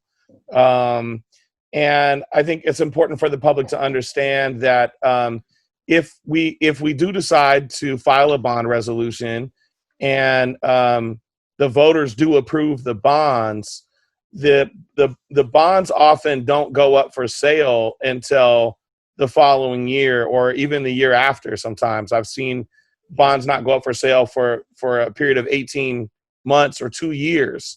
And so if the voters were to approve a bond this fall, we might not see any bond revenue until 2022 or at the earliest. That would be probably the earliest time we would see bond revenue, meaning that we would not be able to submit drawings to the Department of State Architecture until the earliest 2022 and get them approved, which usually takes about a year or 18 months. So approving a bond now in fall of 2020 means we can break ground and begin construction on something probably at the earliest in 2024. So if we waited until 2022 to go for a bond, then the earliest we would be able to begin construction would be 2026. Or if we waited till 2024 to go for a bond, the earliest we could probably begin construction would be 2028. And so in terms of thinking about the continued growing deferred maintenance costs at our campuses, just that alone, every year that we do not take care of those grow. I also wanted to offer in response to Ms. Schmidt's query about the role of the board and the superintendent. It is actually illegal for us to participate in a bond campaign. Once we file, we have to turn this over to a bond committee and a bond consultant to run the campaign. So in the short term, it is our hope to navigate the waters of unification, and it would be illegal for us to be personally involved in a bond campaign. And so I don't think that is should be a huge concern in this moment in time. I think too that I had expressed concern about the budgetary impacts of taking on this, multi-million-dollar construction. So I know sometimes, I know this is, Jenny, maybe part of the confusion here, but a lot of people don't understand that a bond is paid for by the taxpayers. not out of our general fund. We may have some upfront costs that we'd have to pay for that may get reimbursed from a bond, or some that we would have to pay for outright, but the majority of the funds would come from taxpayers. And then the COP that we took out, that was a different debt instrument that was not voter approved. It was issued by the district as a short-term funding mechanism, and that did come from the general fund. So we are currently paying debt service on that COP, but our hope is to then roll that into the debt service of the bond, which then frees up our general fund money, $200,000, that would go towards our programming and the unification process. And I wanted to clarify, this is Abel again, I wanted to clarify, I mistakenly said that the debt service payments balloon up to $1 million. That's not correct. The debt service payments are level, and they're about $200,000 a year through 2042. Oh. So I apologize for raising people's blood pressure. That was not my intent. I was looking at a condensed schedule. I was thinking that's what you were looking at from the audit report.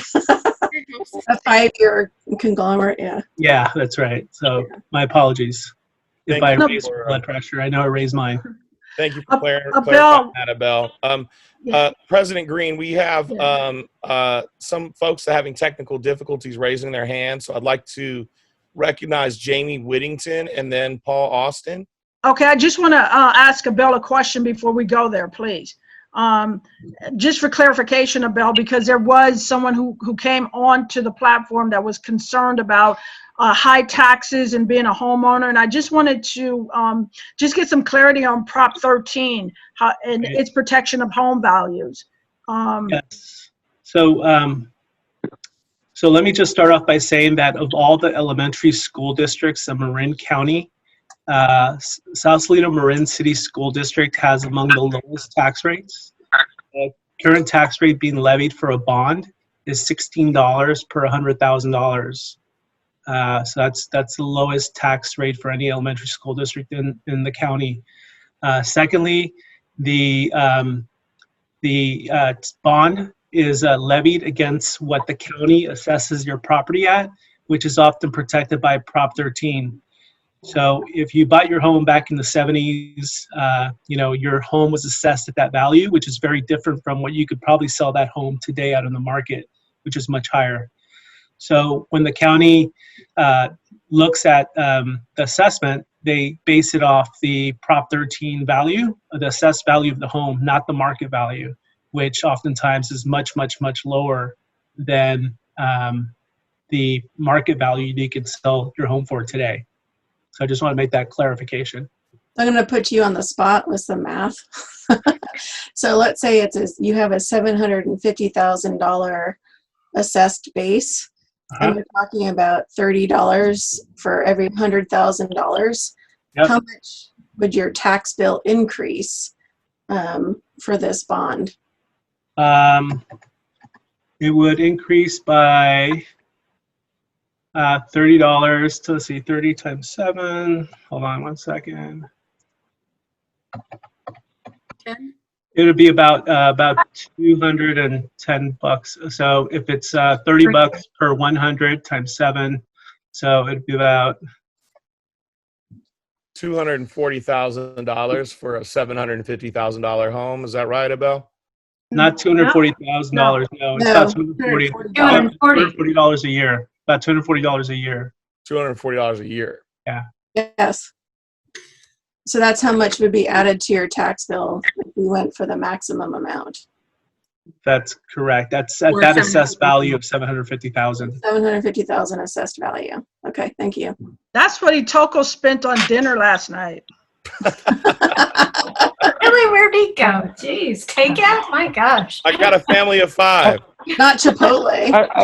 Well, if you look at it, if you think about it that way, it's about $20 a month would be the tax rate. Yeah. I really want to acknowledge some of the people that have spoken. I know we're just having a discussion, but we're about a week away from a final decision. So we're at a critical point in discussion. And it's clear we have a trajectory. And $200 and some odd may not sound like a lot to everybody, but it is a lot to some, and it's going to really hurt some. And we're hearing that, and I don't want to be tone deaf to it. I think we have to really respect what we're hearing, and that this is going to impact different populations in different ways. So I just want to be really sensitive to that. No, Thank you, Josh. Nobody is minimizing that at all. Believe me. It is a struggle right now for a lot of us because some people have not worked in over 6 months. We have the government talking about decreasing money that people desperately need. So it's not to minimize what or to play plight as to what is real for some folks. We totally get that. Yes. $240 may not mean anything to some folks, but to a lot of us, it means a lot. And we are kind of at a time where these discussions are taking on a quicker pace than what any of us would have ever wanted. However, we do have campuses that need work. They desperately need work. And so we can, kick this can down the road for another year or two or whatever. And pay a lot more. We'll have to come back around to this same conversation. And the cost will have gone up by then. Pretty much. So we're not minimizing what anybody has to say. I have no problem getting food at the food bank because the struggle is real. My goal in doing the math was simply to help people understand the dollar amount of the impact. Not to say it's too much, too little. It's just, that was just to help people to understand what the impact is. Yes, I appreciate that. I wasn't reacting to the math, and maybe I was overreacting to the comment that that's just what Atoko spent on dinner. That was probably just in jest, but I just want to acknowledge there's a sensitivity out here, and thank you for your comments to acknowledge it. Yeah, and thank you, Josh. All jokes aside, we're cooking a lot of meals at home these days, and last night was one of them. I did want to just recognize in order Jamie Whittington and then Paul Austin. Okay, and before they come on, I just want to say I'm sorry if we cannot laugh sometimes. It's I'm not one who's always going to be serious. So if people haven't figured that out in the 5 or 6 years I've been on this board, let me make it clear now. I'm not always going to be the one that will always be serious. Jamie, welcome. Thank you. Thank you, ma'am. I'm unmuted. You are unmuted. Yeah. Okay, thank you, guys. I'll be brief. First, I just want to recognize the awesome amount of work and thought and detailed attention that's gone into the presentation tonight over the course of months and months and months.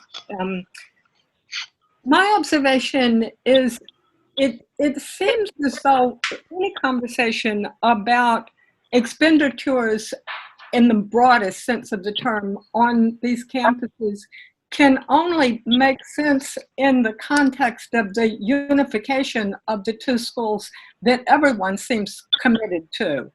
It seems as though every now and then in this conversation, some concern creeps in as to what money is being spent where. In the context of unification, any money that's spent on either campus accrues to the benefit of all the kids in the district, because with recognition of Josh's comments very early on in the meeting, that there was not unanimity about housing all of the kids on one campus, it would seem to me that we should keep in mind that it's no longer a question of what's Bayside getting and what is Willow Creek getting, but what are all the kids, because in the course of their careers, they're going to be rotating through, all the kids in the district are going to be rotating through both campuses. If that's not the case, then looking at the schemata of each campus is really not, relevant. So anyway, it just seemed to me as though looking at it through the prism of each kid in the district is going to benefit from any work that's done under the various, deferred maintenance or enhancements or gyms or performing arts centers or, we haven't gotten to Willow Creek yet, to the Nevada Street campus yet. That it's just go back and remind ourselves that it's every single kid in the district that's going to benefit from any work on either campus. Unless Josh is right and we're going to revert to a one campus plan, in which case, as I say, this conversation will become moot. Thank you, everybody, for the very thoughtful attention everyone is giving to this. Thank you, Jamie. Mr. Austin.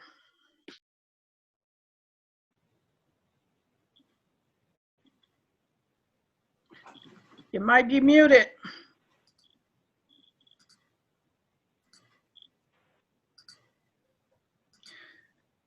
He's still with us, Dr. Garcia? I don't see him. I'm checking. You may have dropped off. Yeah, I think so. All right. Well, if he circles back around, let's at least give him an opportunity. Is there someone else, sir, before we push on? Yes, I got an emailed comment from Pamela Alma Weymouth. She said that she had agreed with Mr. Parker to get through COVID first before we start spending more money and building buildings. Put the money towards helping Marin City kids unify. And then Mr. Parker has his hand raised again. He'd like a second comment. Let's go.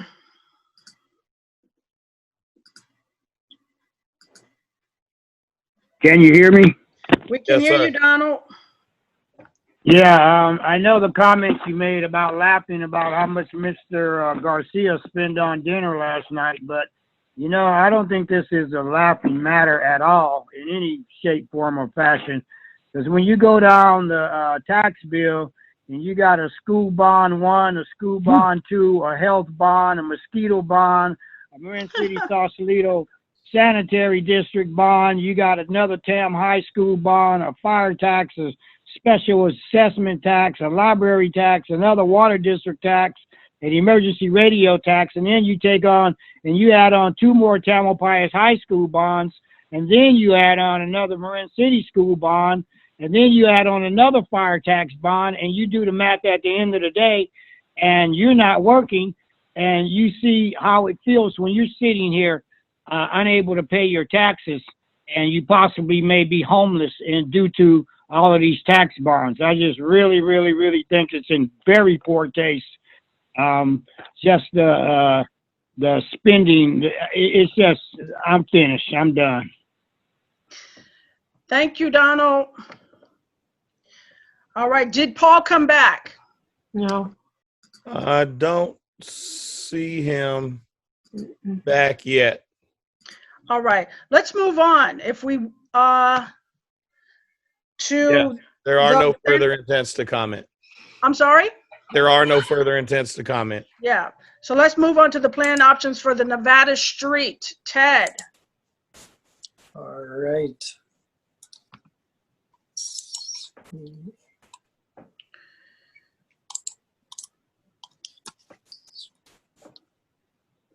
Figure out what happened to my computer here for a second. My apologies.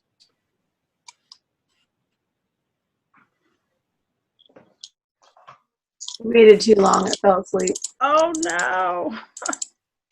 While Ted works that out, I did get another comment via the chat line from Mrs. Terry Green, who was agreeing with Mr. Parker. Thank you.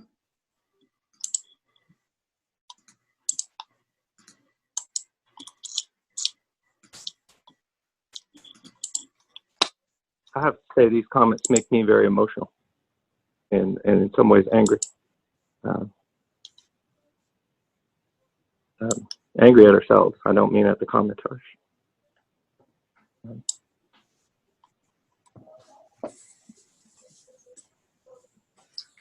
Totally noted. So what would you propose, Josh? I think I've said from the beginning, this process is moving way too fast. To Jamie Whittington's comment, we haven't even had a full discussion over 1 campus or 2, and yet we're designing 2 campuses. Even our surveys are structured with that as a presupposed outcome. Yes, we have one question at the beginning around one campus. Everything else is phrased with the predetermined outcome. Middle school in Marin City, elementary in Sausalito. Everything we're doing is down a predetermined path. And I feel tone deaf to the current pandemic, the financial woes. You know, as I said, the most vulnerable populations are going to get hit the hardest. I understand the need for facilities, and I would advocate strongly that we do things about our deferred maintenance. But running up bills of 40 million plus, not looking at, I feel like I was told we're going to have a space for prioritization, but I feel all the energy is around maxing this thing out. I don't know. It just doesn't feel like we're doing this the right way, and it makes me upset. Well, Josh, we And do it's have two duly noted. campuses. I got it. mean, we have two campuses. We have a campus here on Phillips Drive. We have a campus in Nevada.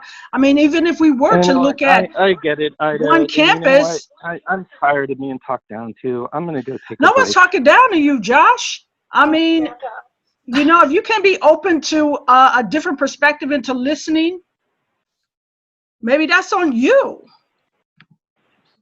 Okay. I don't feel the energy towards maxing out the bond. I feel like what this group, our consultants and our ad hoc committee has done is given us all the information that we need to prioritize and address issues that if they're not addressed now, they will cost the public more later, and keep our facilities safe and code compliant. And so I really feel that you are characterizing the energy I feel and the things that I'm concerned about for the sake of our kids and for the sake of our community at large. So I'm really having a hard time taking your comments as a respectful acknowledgement of me as a board member who's been here and serving on committees and present in this community. And I really feel it's hard for me to really take your comments, I'm sure, in the way you mean them, which is well intended and toward the best future for all our kids. But it's a challenge right now. I think we lost Mr. Barrow. Yeah. I'd really like to hear the presentation on the Nevada Street campus. And I will say, as a person who's not involved in the committee, I too have felt that you're providing us information and that we can then make a decision. And I saw the survey. I have not had that impression, but I think we're getting great feedback from the community, and I think we'll be able to take all of that into consideration. But I'm really sorry that Josh isn't able to participate with us right now, but hopefully he'll be back. But I would very much like to hear about the Willow Creek, the Nevada Street campus, the Willow Creek campus right now, because I will say I'm deeply concerned about the deferred maintenance on that campus, and I feel like we just got to take care of that, and I don't see how we take care of that without a bond. And I would very much like to pay off the loan because I hate paying I hate paying interest. So whatever the size, whatever the size of the bond is, I don't hear anybody personally saying that we need to max it out, and I also don't hear that we have to do it all, right away. But I want to learn more. So thank you. I look forward to the presentation. Yes, Very thank much, you, Bonnie. We don't. Those comments. Okay, Ted. All right. Hello again. So looking at the Nevada Street campus, our first scheme focuses on defining entrances, organizing the students, and kind of clustering the communities.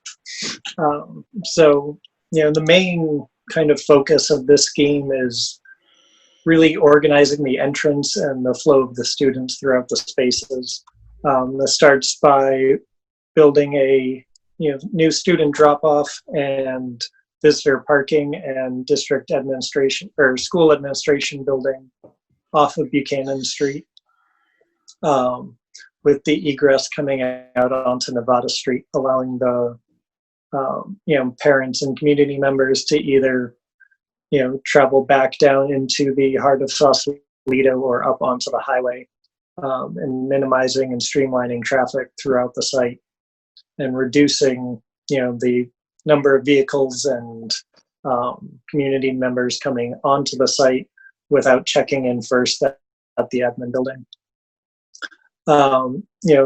We then take the students after drop off through this kind of highlighted special pathway, the main student corridor pedestrian path through the site, linking many of the existing buildings with new buildings. And this will be accented by daylighting the stream as it flows through the center of the campus, creating outdoor learning classrooms and academic environment for engaging with the natural environment of the site. The scheme focuses on keeping the majority of the existing buildings and just sort of building out and developing what's there and accenting it. So we are adding some additional classrooms as we're losing the portables down off of Buchanan Street. We're adding play structures up by the upper campus that will become, kind of middle grade play structures, and reorientating the classrooms up on the hill in the lower campus so that they're engaging with the campus rather than looking up into the eucalyptus groves. And then the community aspects of this plan revolve around adding a parent resource center, community meeting rooms in the lower part of the campus that can also be used as rentable space for the district, replacing the Robin's Nest building that's there currently, as well as looking at the possible option for housing development on this site, either in tandem or in lieu of housing over on the Marin City BMLK campus. We're also creating nodes throughout the site of outdoor learning space in the center of the upper campus quad, as well as kind of carving out a lunch shelter and pavilion style space next to the NPR to expand lunchtime in the eating area. This campus, being the largest campus and the most green space, it seemed best to locate a large maintenance and operations warehouse up on the hill in the back of the campus, utilizing the existing driveways to circulate, without bringing vehicles through the center of the campus again. Does any of the trustees have any comments or need any further clarification on this scheme? I liked how there's also a clear path of travel from Buchanan Street up to the top of campus. There's a little sidewalk you can see in between the field and the parking lot. And then you can then access I called it the yellow brick road, the orange color access point, because right now the kids walk on a driveway access. And so I just appreciated access through campus as well.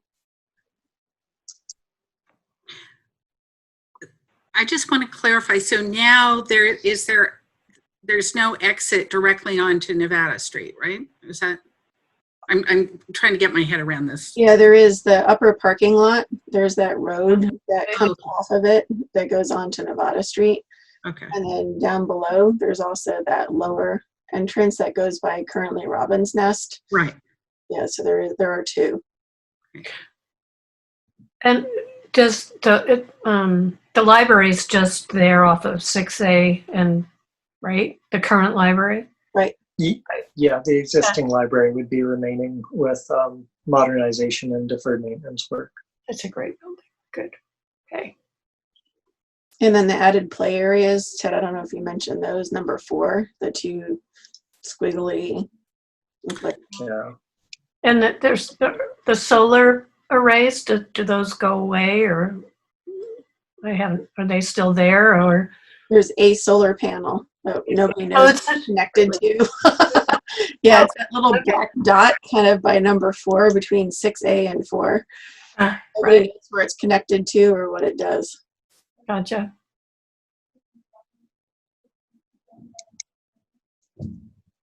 Okay. And I think Oh, there it is. we like the added field, the full soccer field, number 9, down below.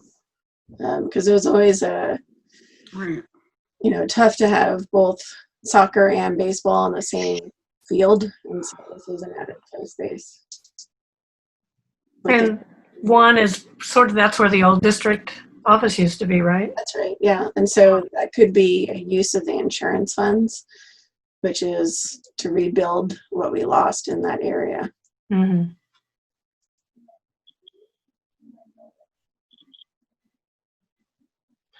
So the green,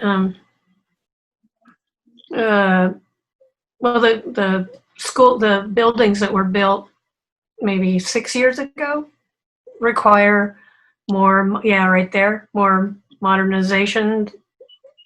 It's just old carpets, paint, walls, ceiling tiles, lighting, electrical, just upgrades. Yeah. Yeah, just That's essentially a facelift. And that's where the NPR is right now, correct? No. The blue ceiling, come back. That's Ted. the NPR, right? Yeah. That's old, that's NPR right there. Yeah. Uh-huh. Okay, so across, is that the lower campus? Is that where kindergarten, first and second, come over to your right there? Yeah. That's the new, the elementary, the primary, the little kids. Okay. That's staying as it is. It's just going to be modernized and cleaned up, essentially.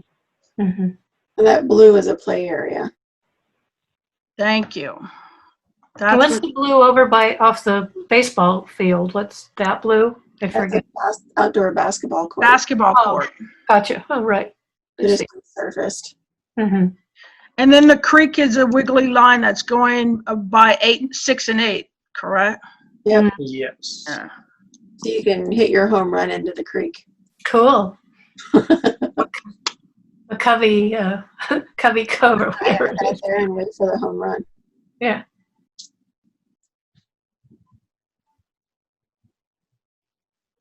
Other questions? And what's the surface for the yellow brick road? It would have to serve as emergency vehicle access as well. So it could be either, pavers or concrete to give it a little bit more characteristic rather than just, asphalt. Okay. And there even is a stamped asphalt that can be done to give it the character as well in terms of if cost becomes a major concern. But we want that to be more of a walkway that can be used for emergency vehicles. And also delivery access for the NPR. Mm-hmm.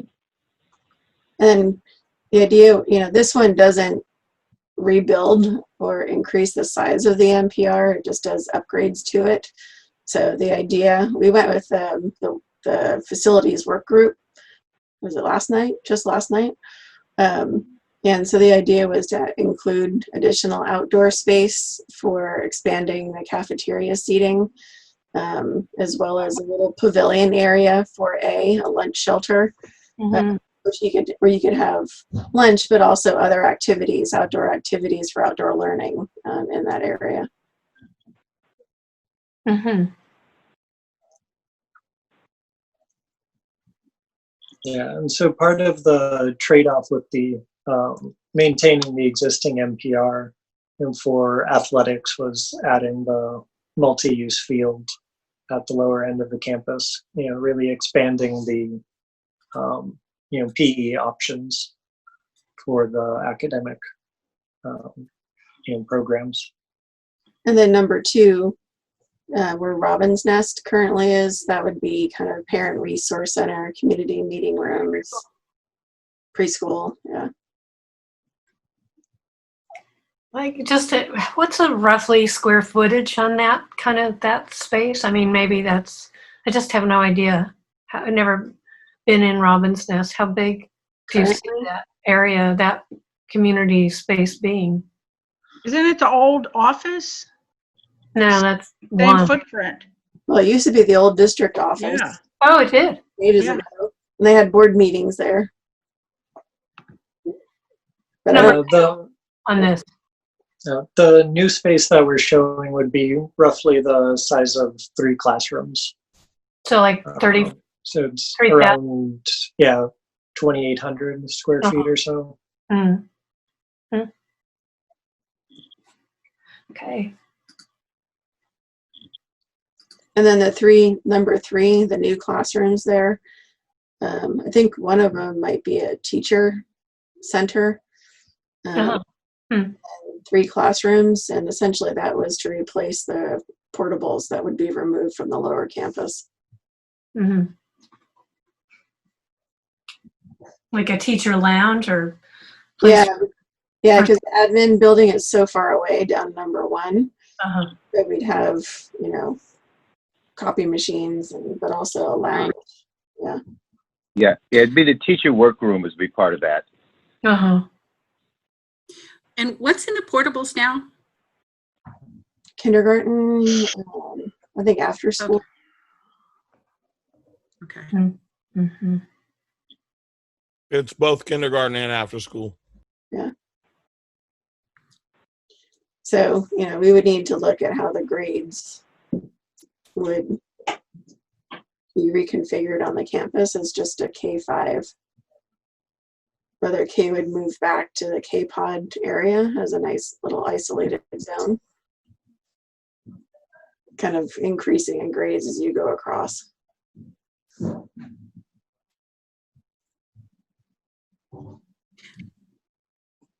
And this is the baseball field that would be the setup for, this would be set up for baseball and the other field would be set up for softball? Right, I think I had it mixed up. The boys, I think, have the grass infield and the girls have the dirt infield. So this currently has the grass infield. Okay. Yeah. And this is the historic Knudsen field. Right. With the press box. It's a little scary.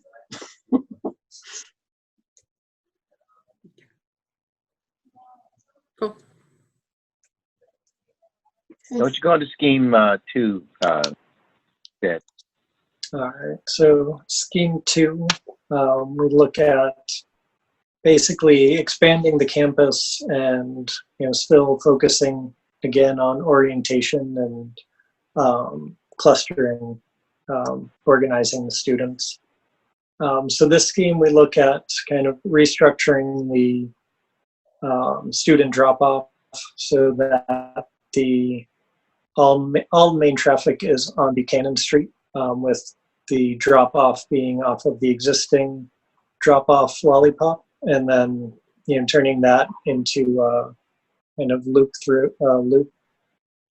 And with the admin building, again located down towards Buchanan Street, right at the front of the campus, to orientate all visitors.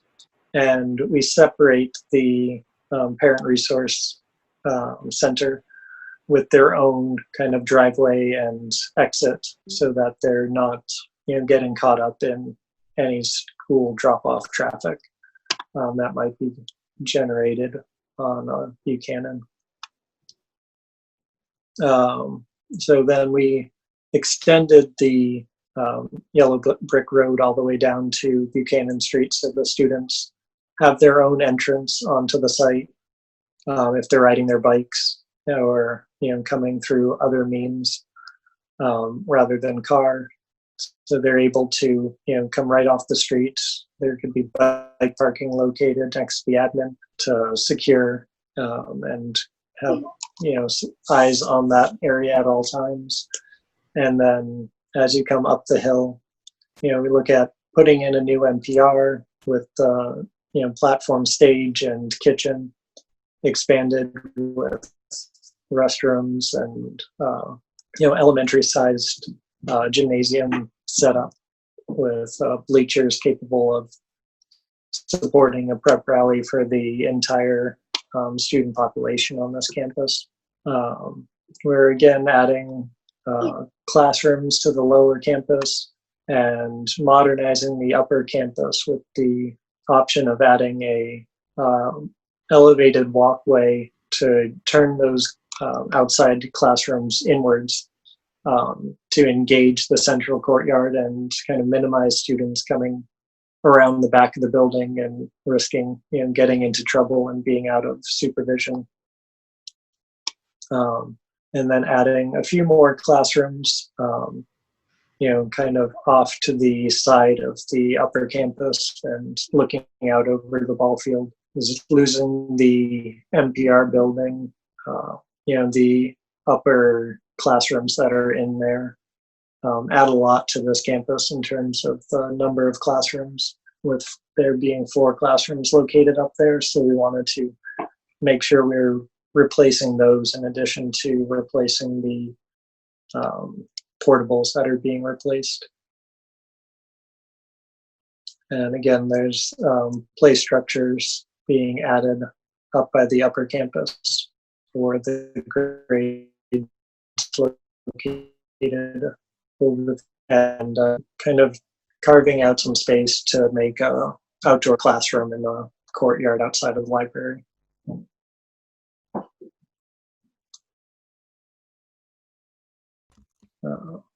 If any of the trustees have any comments on this scheme?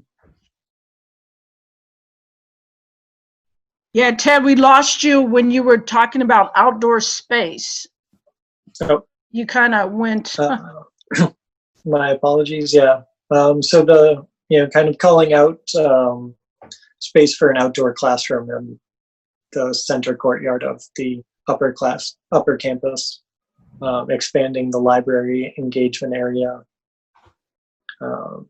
and, you know, again, in lieu of adding the lower field, and of looking at regrading the field to allow for overlapping of a smaller soccer field in the outfield of a baseball diamond. Got it. Thank you.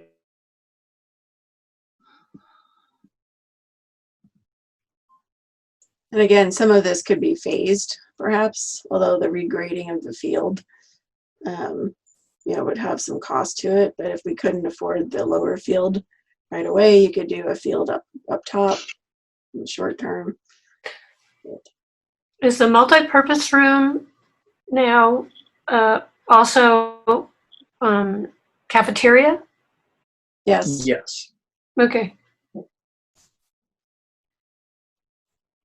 And I think that was the idea of having, you know, that roadway where number 8 is, because that's where drop-offs could happen for deliveries. Yeah. And right now the NPR is undersized, even for the unified school population. Mm-hmm. That's why this scheme shows a new NPR it's a little bit bigger. Oh, I see. So there are 2 floors on here. I'm confused. Oh, yeah. That was a my- test. Yeah, that's a duplicate. Yeah, the upper floor is just supposed to be a play area. That looks like I missed the number for that. Yeah, I was trying to figure out how they could get a truck close to that building. So, all right. We're not going for an amoeba shaped. Yeah, I was wondering. That was great. Thank you. I get it.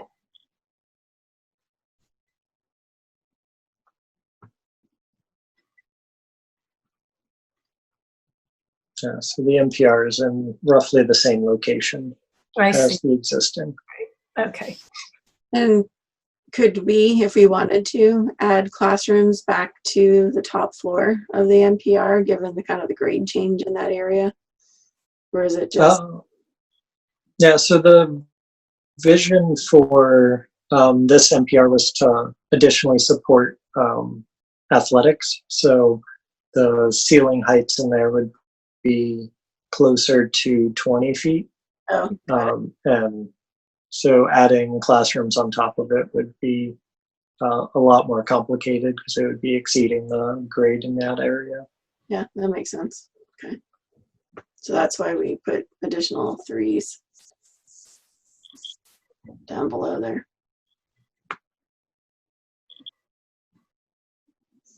Yeah, because right now the MPR holds about how many? What's the maximum load of the current one? 200 and something? I think it's higher. Gotta be higher, yeah. Must be. Don't they have everybody there for assemblies, it seems like? Yeah, it was not Yeah. more I think like it's a 4. little bit over 500. Uh-huh. Really? I don't think it's that big. Yeah.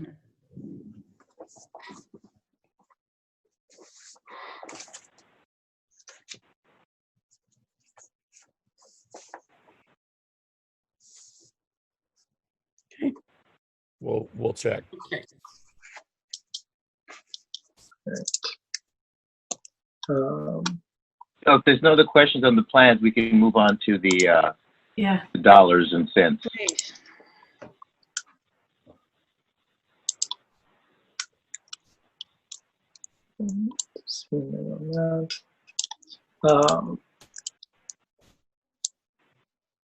Yeah, so again, we have the 3 tiers for the cost summary, looking at code compliance, deferred maintenance, and master planning schemes. So for this campus, we have a significant amount of code compliance due to the kind of hilly nature of the site. The ADA issues are extensive, as well as the age of a lot of the buildings on the campus. And then similarly, a lot more deferred maintenance, as the trustees have identified, with about 5.3 million in deferred maintenance and 800,000 in code compliance for the first round.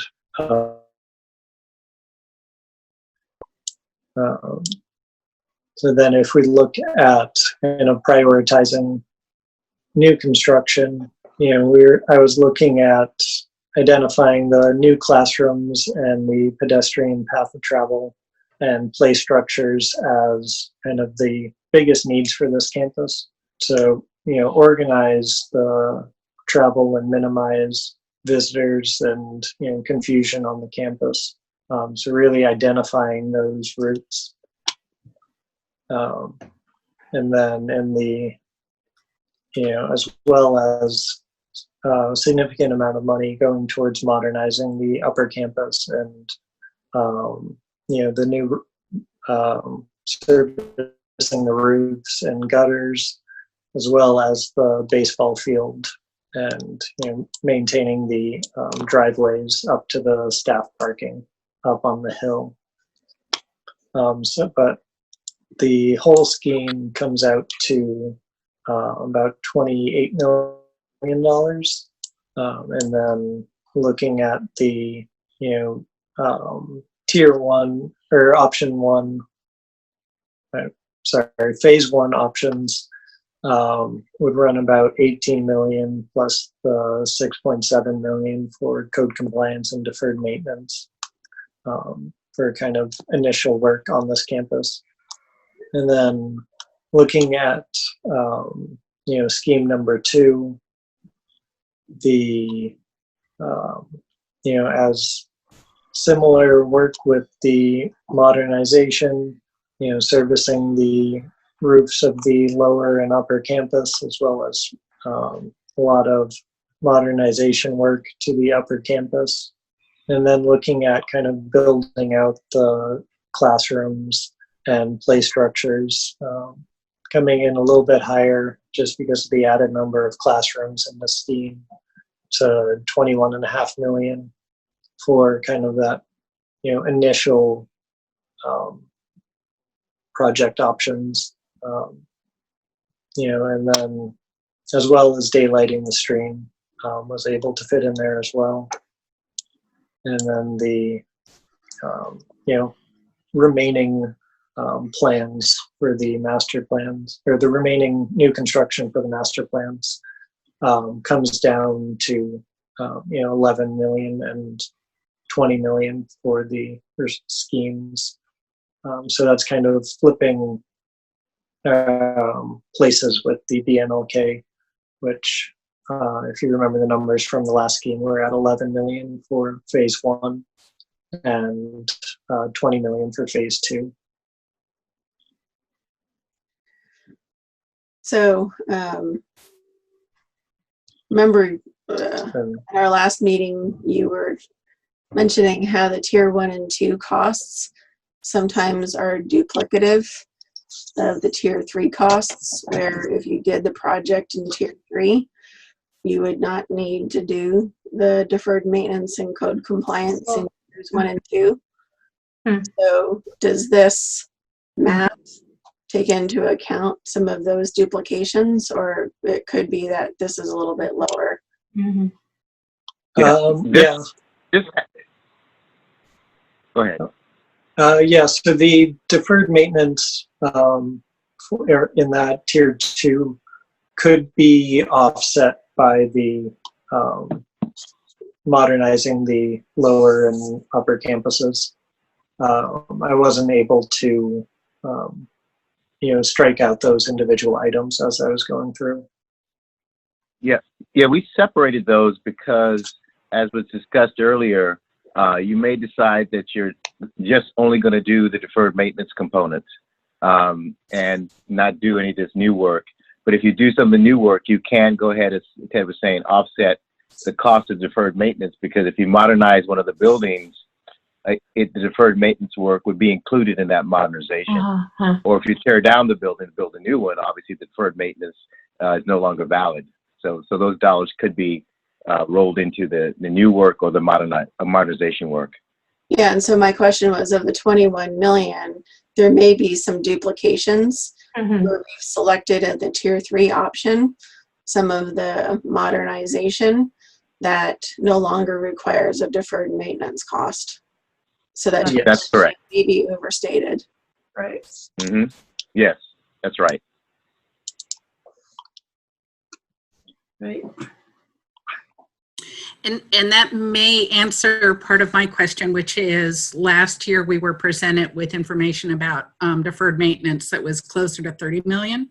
And I know that we have a fabulous facilities guy who's on it, who's probably helped to take care of some of that. But I was just wondering how all this lined up. And I assume that part of it is that we're counting things differently, but also that there's some indication that some of the either buildings that are more problematic might be phased out, or there might be other things.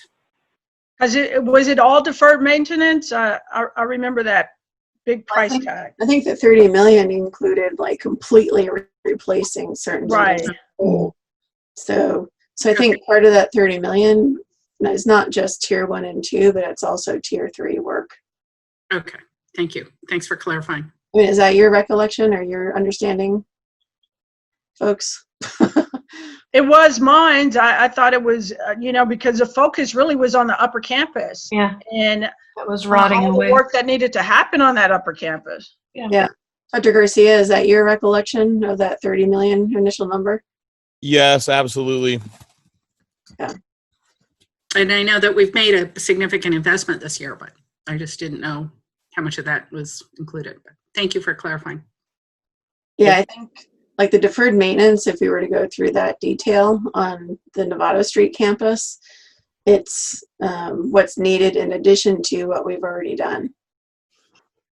Okay.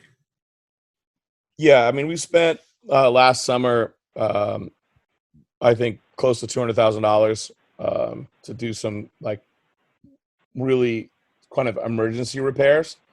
I've walked that campus completely twice in the last month, so that we can look at what needs to be done. for summer cleaning and routine maintenance, and to support Willow Creek's planning around COVID-19 operations. And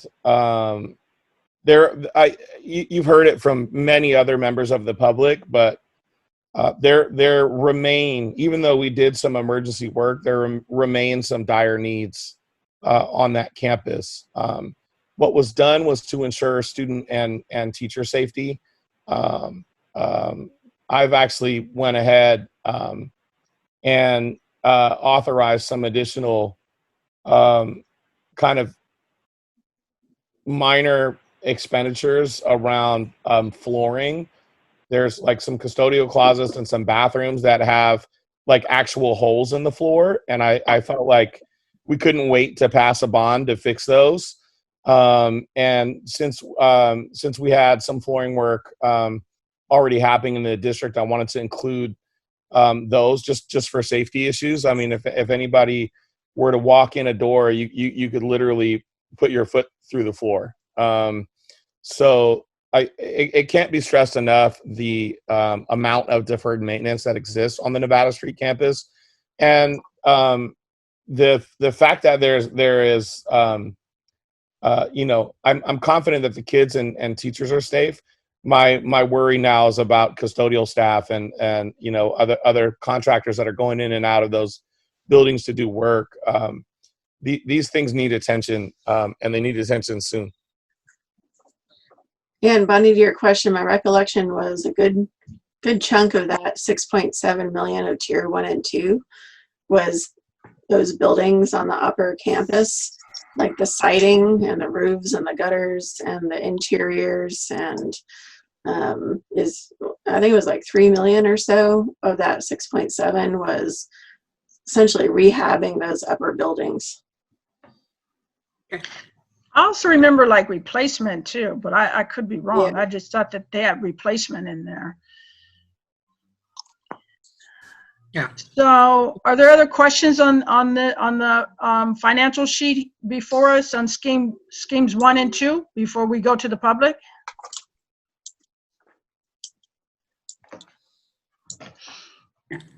All right, Dr. Garcia. I am looking for public comment. Wanting to address. Jen Conway. I want to recognize Jen Conway.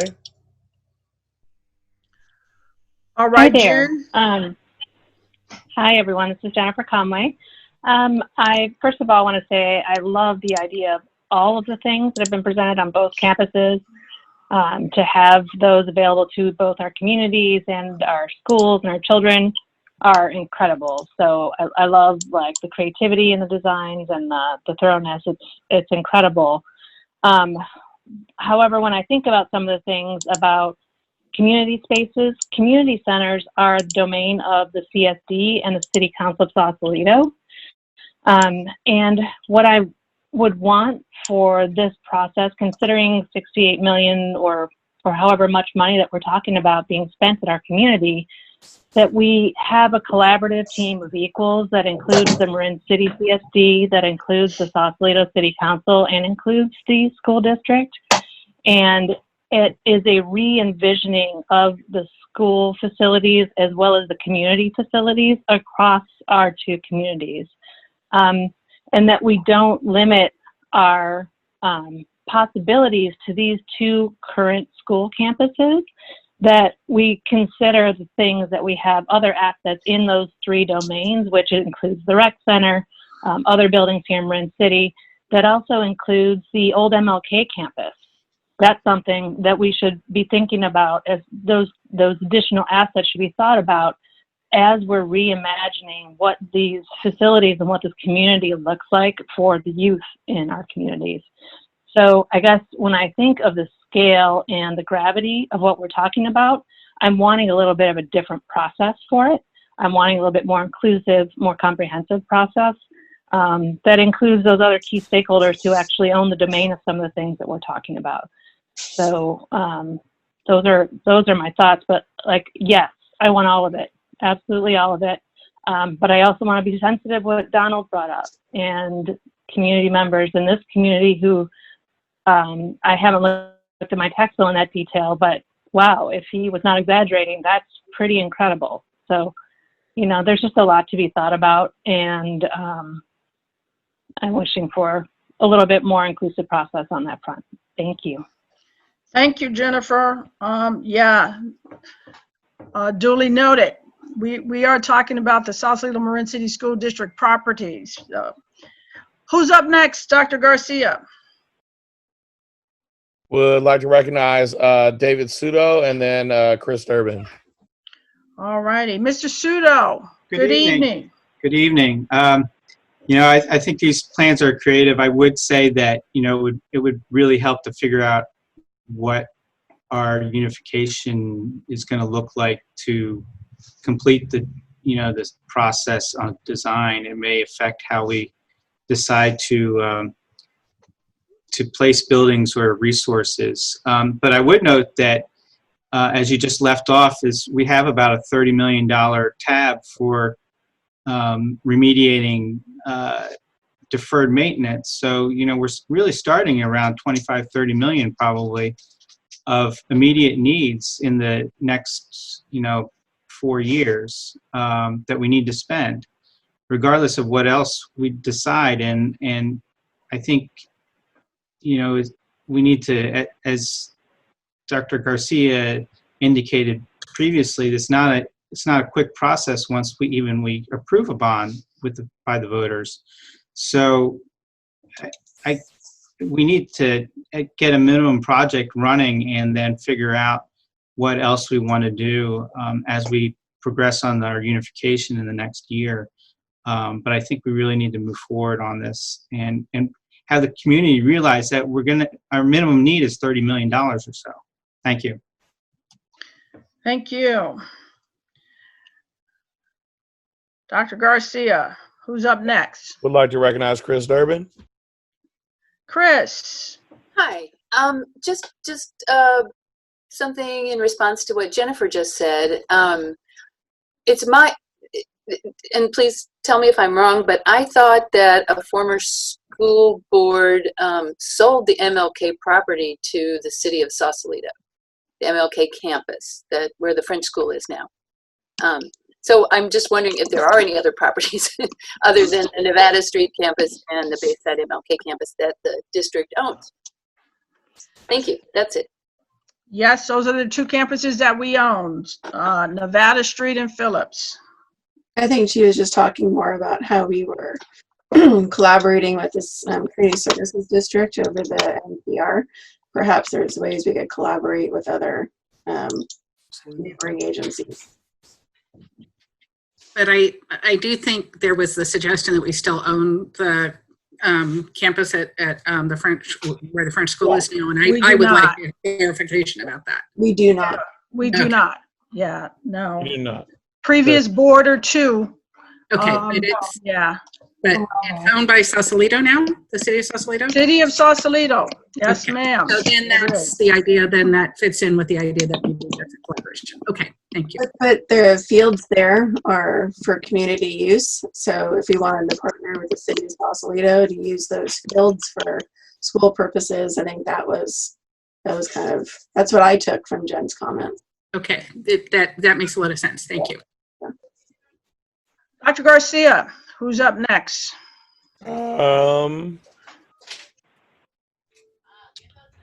Yasmin McGrain. Want to recognize Yasmin McGrain. Hello, everybody. All right, Again. Yasmin. Hi. A couple just quick things is, one, I do want to appreciate your work, Dr. Garcia, and the rest of the board in prioritizing the Willow Creek deferred maintenance. I know it's been a discussion, kind of a sore spot for years among the community, and I really appreciate you and the team, the collaborative team that did the walkthrough of the campus, so everybody could see the deferred maintenance that we all together want to fix. So I appreciate that is part of this plan, and the short-term efforts that you just did and are continuing, hopefully, to do to help with safety issues on that campus. I also think it was really helpful, at least for me, when Caroline broke it down and Abel, I believe, did, how much it would be just for a homeowner of $750,000, home. And of course, depending on your home property assessed value would be different, but it does kind of give you an idea, and everybody can then make a better decision as you think about the bond to see, okay, how much would this, if I was able to contribute this to say $240,000 a year, what am I getting back, not only for my family, for my kids, but for our community? What are we building through this process for the community? And then everybody can make their own, better assessed decision, I think, of how this works for them and their own financial situation.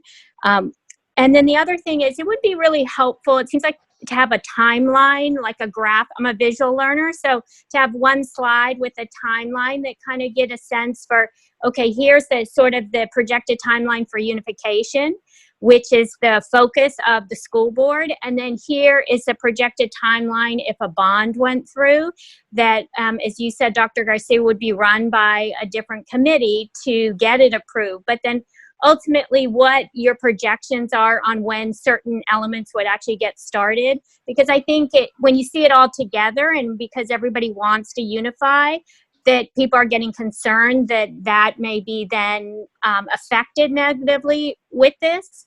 But I see it quite differently. I think that if we can plan for a bond now, and then we'll be moving towards hopefully unification much quicker than when the bond work would actually start. So we don't want to hurt ourselves in the long run by not thinking of how the linear process works. And maybe just having it on a one slide might help people digest it and then make their own assessment better. Okay, thank you. Thank you. Dr. Garcia, anyone else? Chris Durbin. Chris Durbin. Oh, I guess I'm not muted. Just speaking of what Yasmin just said about a chart, it would be also great to have a chart showing, like, if you bought your home in the 70s for $100,000, that would be $30 a year you would pay toward this bond. And because if I'm understanding correctly, and I hope I am, correct me if I'm not, with Prop 13, you would be taxed for this bond on the amount you paid for your home when you bought it. So that's all. Thank you. I think that would just be so helpful for people to see how this would impact them. Thank you. Abel is still on the line.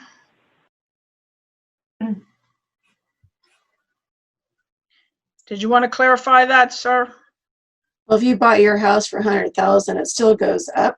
What a maximum. I wanted to say that every year the county maximum authority under Prop 13 is to reassess the property. It usually goes up by 2% a year. So even if you bought it at $100,000, it goes up to $102,000 and so on throughout the years. So most property owners get a tax assessment notice to say what their property value is assessed at, and that's what you would use to calculate your personal what you would be on the hook for if this bond were to pass. And Caroline, what were you going to say? Exactly what he just said. Wonderful. All right. There we go. Answer the question. I think Yasmin said 240,000, but I think she meant $240 per year. Yes. Yeah, but I do like the idea of a timeline. I thought that's a great idea. As well as, maybe we take a sample picture or an example of a tax bill so people know what we're talking about as far as assessed value. Good idea. I'm sure the county has something, Yeah, I was just going to offer, actually, you can, I do own an undeveloped parcel in Marin County, so I'm not unfamiliar with the tax rolls in an unincorporated Marin County. Although because it's undeveloped, my property value is rather low. It does not, however, exempt me from the property taxes, and so you can go to the Marin County Tax Collector website and put in your parcel number or any other parcel number, and get an idea of what the existing tax rates are, and then sort of calculate what an additional tax burden might be. this all public information. The Marin County Tax Collector's website's actually quite accessible. If you combine the assessor's parcel map with the property tax rolls, which are public information, you can find your property and how much you pay for each assessed thing. Yeah, essentially you take your assessed value, divide by 100,000 and multiply by 30. Yeah. Exactly that. There is Jen Conway did have another raised hand. Hi there. I just wanted to speak to the fact that I definitely am aware that the MLK campus is owned by Sausalito, and I am aware that the rec is owned by the CSD. Just wanted to be clear that what I was asking for is a collaborative process to where we leverage all of the assets that our collective community and those three organizations, the school, the CSD, and the Sausalito City, the city council own, and think about things rather than having two gyms across a parking lot from one another. Maybe think holistically in a little bit more bigger, like zoomed out way. That's what I was asking. But I'm definitely aware of the school being owned by the city of Sausalito and the rec being owned by CSD. Just want to clarify. Thank you, guys. Thank you. Yeah. Thank you. And I honestly, I wanted to clarify and make sure that we didn't own something. I was like, oh, well, that would, here's another option. So thank you. Unfortunately, we do have an anonymous. Oh, wait. I thought we had an anonymous. They dropped off. okay, yeah, they would have needed to identify themselves in the chat before you let them in. We do not want to get Zoom bombed by somebody that's anonymous. We do not.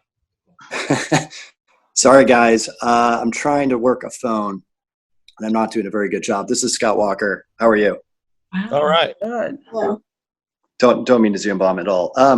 I just had three quick clarifying questions. So first off, thank you all for the presentation. I'm just wondering that the $240 parcel or tax, I'm wondering, is that, what is that estimated from? Is that the, which project? Project? I was just taking an example. If your assessed value was $750,000 for your home, what would this bond add to your tax bill? And so in that example, it would add roughly $240 a year. That's a $30,000 bond. The $30 tax rate bond. Actually. Not 30,000 bond, but $30. So let me clarify something. So there's a difference I want to make. There's two things that I wanted to clarify. So one is the tax rate, which is $30. That's what you're capped at. And then the second piece is what you authorize. So the district can authorize, your bonding capacity is about $40 million, but you can authorize a bond for $100 million. You may never be able to tap into that because you're limited your tax rate. Or you can say, your authorization would be $5 million and you're capped at that $30 tax rate. It'd be much lower. So those two are two different pieces of the equation. Just want to make sure that that's clear. So you've told us that, I think it was at 41,000, it's $30 per $100,000. That's right. Additional tax. Right. Sorry, 41 million? $41 million, $600,000 at a tax rate of $30 per 100,000 of assessed valuation. Okay. Does that answer your question, Scott? Yeah. I'm trying to take notes quickly, and like I said, I'm on an iPhone, so I'm gonna have to try to figure out these numbers later. But thank you. And then I guess a second question was with respect to the maintenance costs on a go-forward basis, to the extent that we're expanding the footprint or any of the buildings on either of the two properties. Have we factored in what the change will be in the maintenance costs of those renovated properties going forward? In other words, what's the delta between like the current carry on maintenance today versus the renovated facilities? Oh, well, and then I guess ideally, I'll jump in for a moment on that. Ideally, your maintenance costs would go down because you've improved the facility. So the maintenance staff has less work to do, whether it's a modernized facility or even new construction. So it should have a positive impact on your total maintenance costs in reality. And I appreciate that point, but have we quantified that or roughly what that might look like? In other words, how will that improve, like to what degree will that improve the budget? No, we haven't actually looked at that from a budgetary standpoint. At least we haven't as a consultant yet. Yeah, we haven't yet either because we haven't figured out, which projects might be considered as part of the bond. And I think once we know that list, then that would inform the maintenance savings or maintenance increase, if we're adding new buildings. Okay, so it's an item to be further clarified later. Yeah, but I think it's a good point. Certainly if we renovate buildings, then certainly it'll have a budgetary impact, a benefit going forward, where it would hopefully decrease our maintenance costs from that renovation. So there's, not only are we upgrading the buildings, but we're decreasing our pull on our operating budget.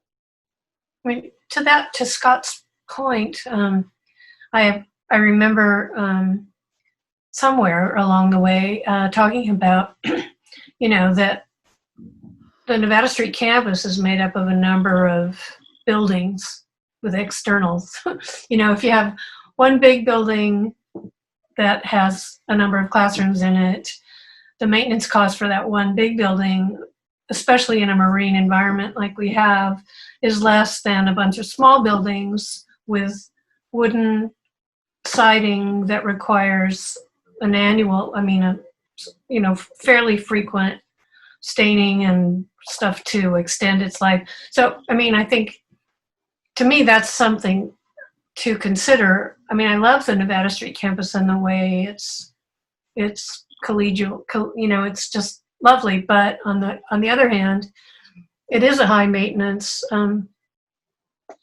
facility given our marine climate, etc. So, that's what Scott's question gave rise to in me.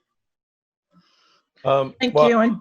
And just so you know, we're recording this, so you don't have to jot everything down. You could come back to the recording. Sorry, Dr. Garcia, go ahead. No problem. I just wanted to offer, a couple thoughts in response to the discussion that's being had. One, I think it's a fairly easy task for us as staff to come in with current maintenance costs. So we'll make sure that we come back with that information to the facilities committee, ad hoc bond committee, or to the public in general. And I also wanted to just highlight that's part of the thinking behind actually putting the M&O warehouse, if you will, M&O facility at the Nevada Street campus, because there are greater groundskeeping requirements there, and even with a modernization, the spread of the campus requires a different level of maintenance. So we definitely have been thinking about that as an M&O department, and some of that thinking is reflected in the designs.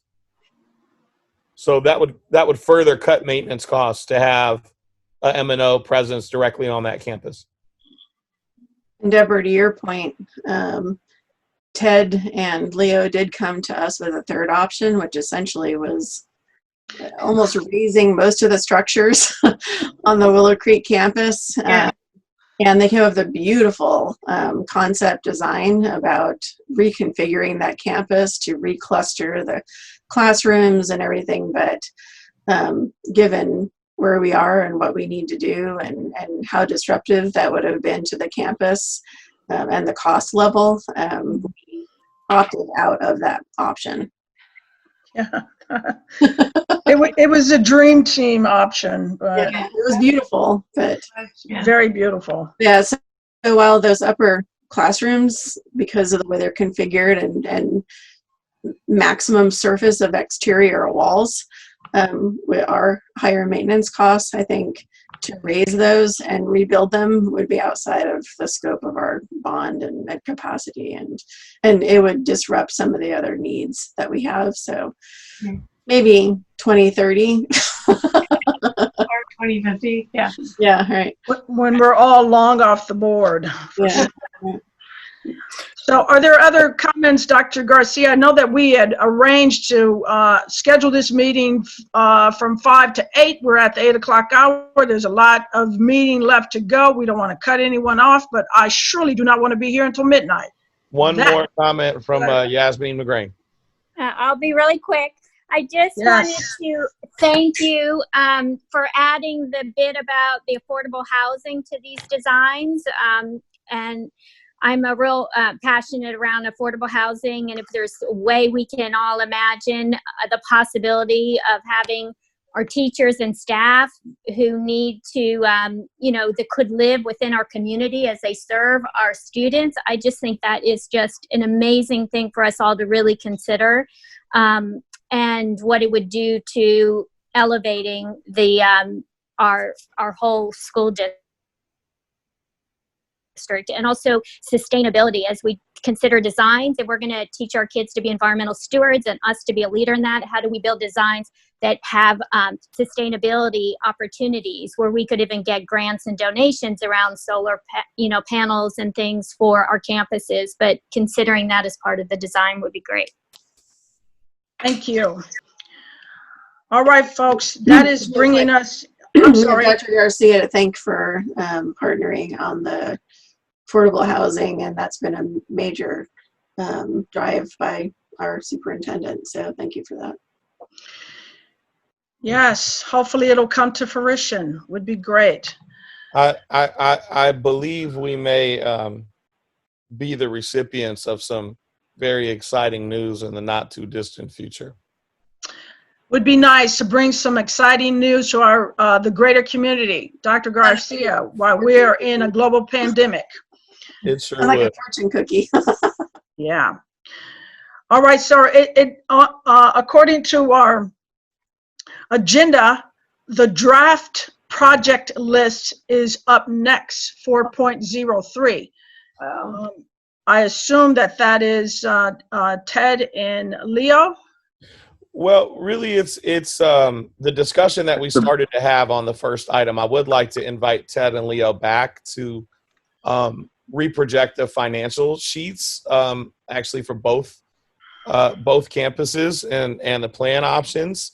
And I think the invitation is for us right now to have a discussion around what might be some guiding principles to set that project list. And we've heard some different interesting offerings from board comment tonight around what those guiding principles might be, as well as some interesting offerings from the community around what those guiding principles might be. And so I want to invite you as a board to have a discussion around how you might set some guiding principles around how to make a prioritization list. One thing that I think we've heard very clearly, and I just want to ground us in, is it makes good sense to prioritize the deferred maintenance projects, perhaps on both campuses. It makes good sense to prioritize the replacement of portables on both campuses, for instance. So, a guiding principle might be the modernization or replacement of temporary buildings. And then we could also refer back to some of the survey data that we do have collected around what the general voter preference is. And actually, Ted, I skipped a piece.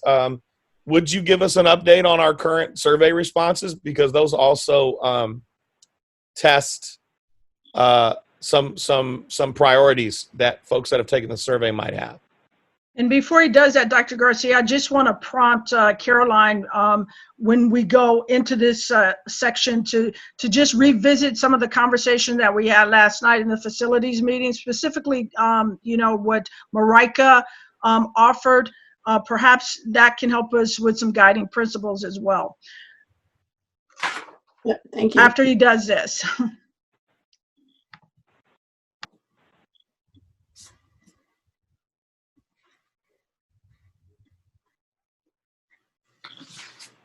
All right, sorry, I was muted there. So we received 37 responses from our staff survey to both the BMLK and Willow Creek Academy teachers. We received about equal responses, 18 and 19, responses from each campus. And so we started asking them the, configuration questions. That there's about 500 students in the district. The overwhelming majority, 76%, wanted to see 2 campuses in the district. 25% of them wanted to see 1 campus. If there's only 1 campus, the majority of the respondents would prefer that campus to be in Marin City. At 67%, 6 votes, and 22% in Sausalito. And then if there is 2 campuses, the overall majority prefer elementary school and middle school campuses, with 3%, 1 vote getting 2 pre-K through 8th campuses. And then the majority of the respondents wanted to see the elementary school on the Willow Creek campus, the Nevada Street campus in Sausalito.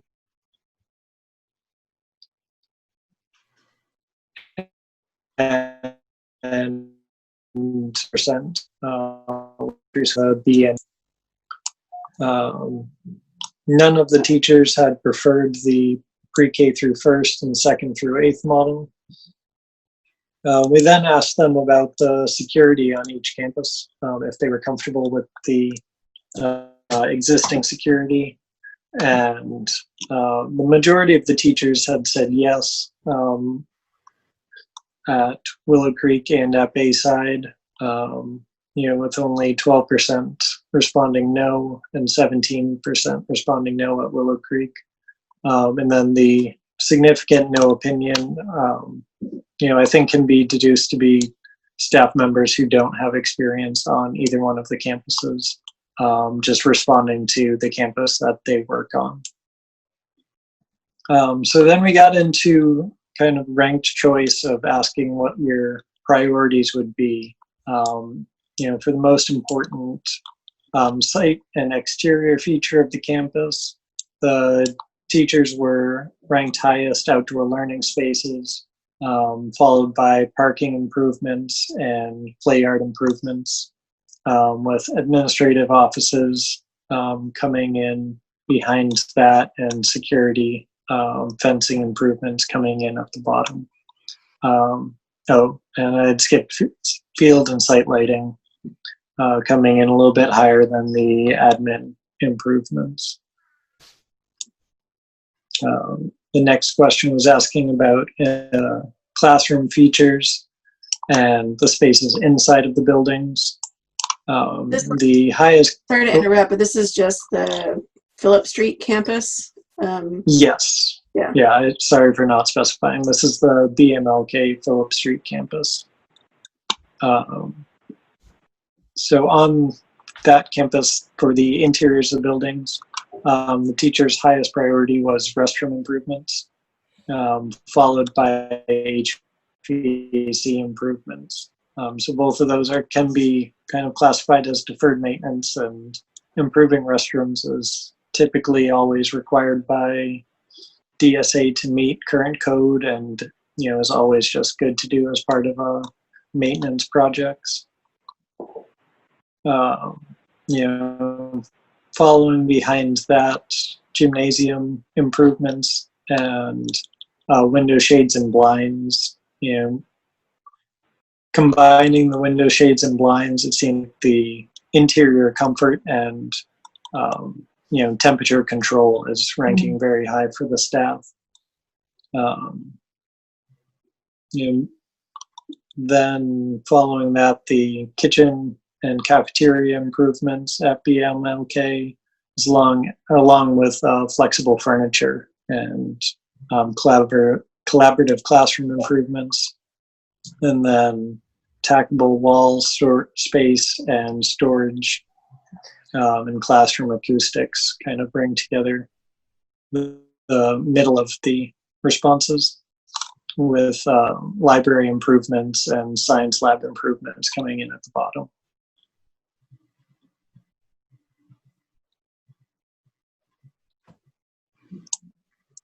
And then the third question for the BMLK campus asked about the most addition site. The two highest ranks were field renovation, which we've heard a lot about tonight, as well as makerspace or computer lab, some sort of tech hub on the campus. Following that was the art classrooms and green screen and audio recording classrooms, as well as solar panels with marquee and dance classroom coming in at the bottom. You know, and a lot of that, as we were talking about these results last night, the, you know, kind of inverse ranking between the, you know, computer spaces and the dance classroom. You know, we sort of assessed that that might be the teachers looking at how this will affect their curriculum. And many of the teachers might not see that they would be using a dance space, but, you know, the opportunity for the district to expand the curriculum into dance, you know, is a, you know, little different change than what some of the teachers might have been looking at and thinking about while taking this survey.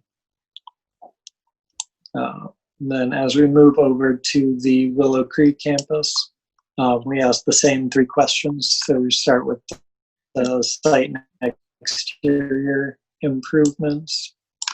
For them, the play yards ranked the highest, followed by outdoor learning space and drinking fountains. Security came in a little bit higher than it did on the Marin City campus, you know, which can be seen just through the openness and vehicular access to the site. And then the parking concerns and admin improvements came in at the bottom.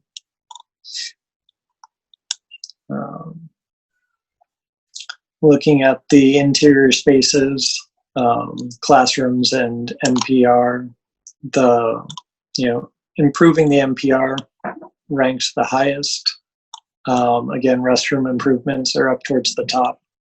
Collaborative classroom spaces, HVAC, you know, window shades and blinds, classroom storage, and then acoustics and cafeteria improvements up towards the bottom, and library improvements being at the bottom of that list as well.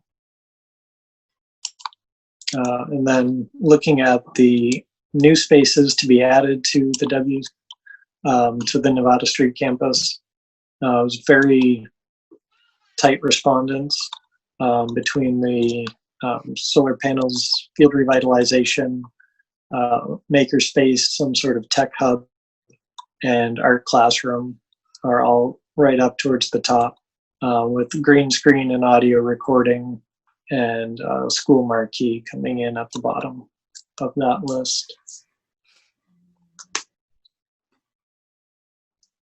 And that was the,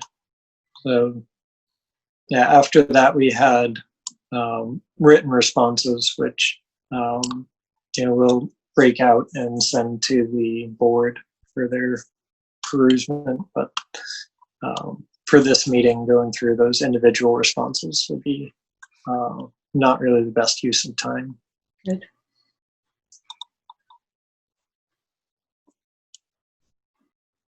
And so we're still accumulating the responses from the public.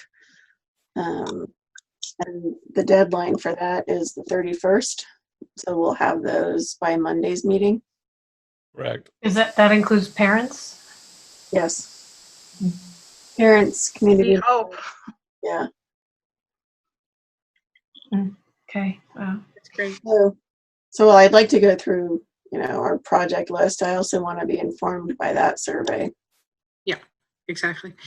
Can I also ask, I'll just go back to Josh's question, is did we, I don't know that our facilities could accommodate both schools, but was there much discussion or consideration about trying to do something on one campus? Really, there wasn't, Bonnie. Okay. Before Josh hung up, I was saying to him that we have two campuses. So even us having a discussion as to the possibilities of being on one campus, what are the discussions about the other one? What would happen with that one? Obviously, there's more footprint on the Nevada campus than it is a Phillips Drive. But what do we do with the Phillips Drive if we were to only have one campus? So there wasn't a discussion either way. Well, I think part of the drive for two campuses too was some of the discussions through unification for smaller class sizes.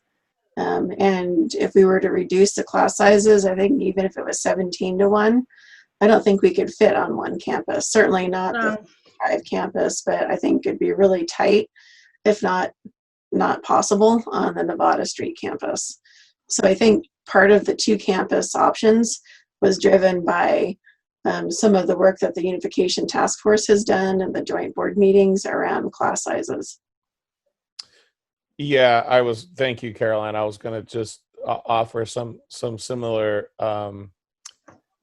feedback. If we assume that our enrollment remains relatively stable over the next 5 years, which doesn't take into account any of the trends we're currently seeing in the housing market of people leaving higher density areas for areas like our community, doesn't take into account the changes in live birth rates, doesn't take into account any of the proposed housing developments in our community, it would be almost impossible to fit the combined enrollment of both schools onto one campus as currently configured. And if we had any enrollment increase, it would definitely make it virtually impossible to do that. That being coupled with, as you see here, another iteration of a survey where it seems that the majority of people prefer a two-campus configuration. We focus most of our energy on that configuration. Thank you. That's really helpful. I appreciate it. So, sir, the question at the top was to look at, I guess, ideas, offerings, and to Caroline's point, we still got a survey out. Yeah. And it would be great to, hear back. Yeah, I do like tier 1, tier 2, replace portables, some of the lower ticket items like outdoor play yards, to the extent that we're not going to do them and then have to undo them and redo them. I'm kind of in line with what already Ted and Leo have selected in those options. So I think it's a matter of using these surveys to kind of add some of the new construction, whether it's like the black room, the green screen, multimedia room on the Phillips Street campus as a community center, or whether it's a new NPR on the Nevada Street campus. I mean, those are their options that I'd like to see the next survey to help inform us. Yeah, I guess I would like to add paying off the loan. Yeah, absolutely. So that we free up that money for actual teaching Programming. programming. So that would be another high priority for me. And I'll just say that. And I would very much like to hear what people are suggesting, and that would help guide my thoughts. I'm totally at leaning towards, where we need the deferred maintenance, because that's really important. The big ticket items, you never know where we might be able to partner, such as the field revitalization. Maybe we look at one or two, big ticket items like an NPR room on the Nevada campus that is desperately needed, or probably even some of the classroom spaces outdoors, specifically given the climate that we're in right now. But surely, I really lean towards us doing that deferred maintenance because it is necessary. Sorry, Deborah. Oh no! I was gonna say the same thing. I mean, my priorities are deferred maintenance, and which includes portable building replacements and the COP pay off, and I think safety too. I mean, like, to me, the Nevada Street campus really needs I just worry. When I tutored there, through that eucalyptus grove, all kinds of people showed up, and I just really feel that the safety of the children on that campus is. I know there's been improvement on brush overgrowing and all that, but I just feel that that's high on my list, and I would love to be able to have a copy of these dollar amounts, and added to that any information about items, asterisks that there are potential partners for. That's not, and I'd love to be able to sit with that a bit, and and just let that inform, along with the survey outcomes, the thoughtful creation of a project list. Thank you. I have a question on that because I agree, and I think the idea of working with all the partners makes a whole lot of sense. And clearly, for a lot of these projects, we're going to need to have partners. But so this is my lack of understanding of how much specificity we need in a bond. But if we say, for example, let's hypothetically say we want to go for a field, and then it turns out that we have a partner that could come in and do the field, or something like that. What's the impact? How much detail do we have to have, and what's the flexibility? That's a great question, Trustee. This is Abel again. And you want to have the project list flexible enough to allow you to put some money into that project. For example, oftentimes they're matching grants. Let's say the district puts up $1 million, and Community Foundation will put up $1 million, or something like that. So you want to make sure you include, and let me step back by saying that the project list gives you the authority to do any of those projects that are on that list, but it does not compel you to do any of those projects. So as every bond issuance comes up, let's say the first issuance, you're going to make your prioritizations. It sounds like deferred maintenance and safety are some of the priorities. So at each bond issuance, you would look at what's allowable on that project list. So you want to make sure it's broad enough to fit things that may come up in the future, but specific enough to give the community a sense of what it is that you're funding. And there will be disclaimers to say that in that resolution that not all these projects will actually be completed, because costs change, things change. You start digging up walls, you get dry rot, you start getting maybe some seismic issues and whatever else.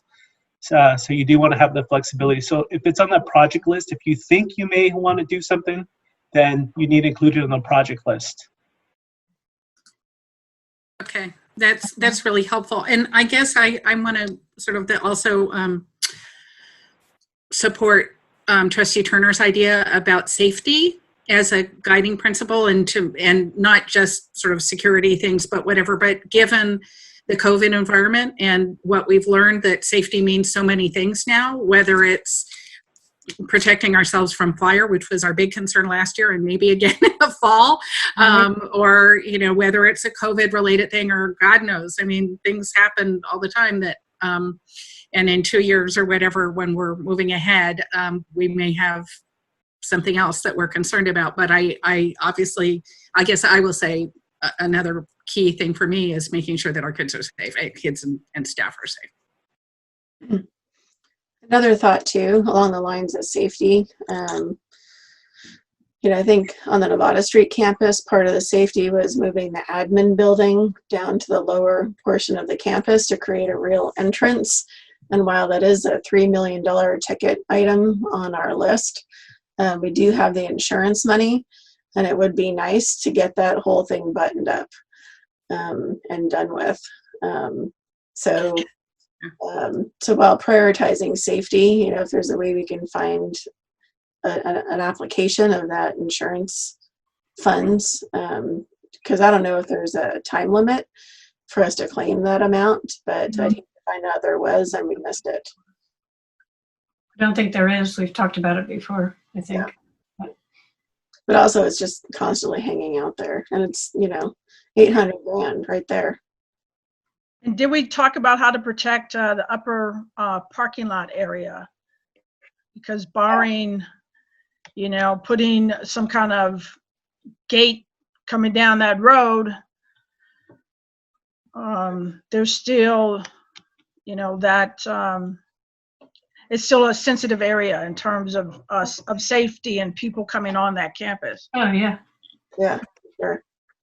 Huge, to my mind. Yeah. I'm sorry. In terms of the teacher's identification of outdoor learning spaces, or there's the one design on the Nevada Street campus that is sort of outdoor eating that would also be used for outdoor spaces, but it doesn't sound, maybe I obviously missed it in the other discussion. It doesn't sound like it would be a tremendously expensive thing to do, but I'm not clear honestly, I'm not clear what all it would involve to have a good outdoor learning space. Is that on the scheme here, Ted? On the one for the Nevada Street? I don't believe that we had that broken included out? in this estimate. Okay, thank you. Yeah. I was thinking about the outside. I think you had like space that would be used for the dining, for the cafeteria, that could also be used for outside education. That was the pavilion. The pavilion. Thank you. I knew there was a word for it. He helped me with that last night. I kept grabbing it like you did.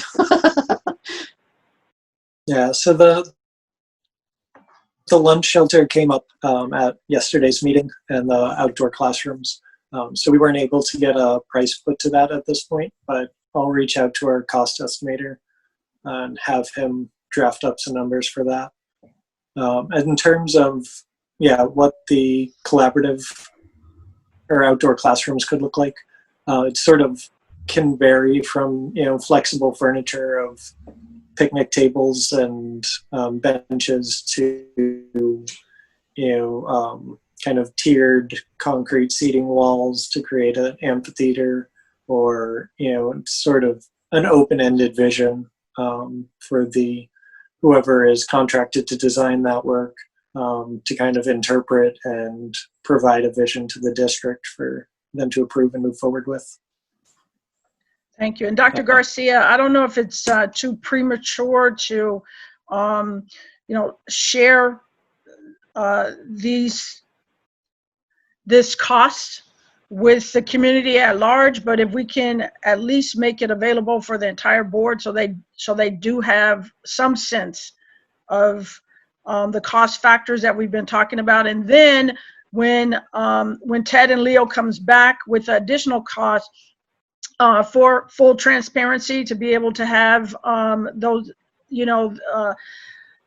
these slides or sheets or whatever they are uploaded to our the platform for the district, so that it is available to the public, would be nice. Yeah, we will. We'll make sure that we send them out to the board, and we'll post them as board backup for the next two meetings, so that they're available to the public. I don't think it's too premature. I mean, in many senses, because this is recorded and on Facebook Live, We have there is some public accessibility here, but we'll do everything we can to make it transparent, and have people access the information. I just want to reflect back some things that I'm hearing in terms of some guiding principles around prioritization of projects, and see if I'm getting it right with you all. One, I heard kind of the tier 1, tier 2, tier 3 framework might be a framework for us to pursue.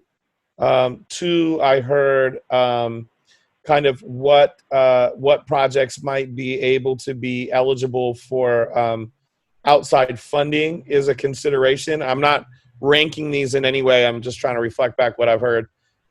Some other things I heard from your conversation thus far is that deferred maintenance, replacement of modular classrooms, paying down the COP debt, sort of in that tier 1 phase are some guiding principles to think about ranking or prioritizing. And then I heard health and safety, outdoor study / play space, and admin buildings as other potential sort of guiding principles.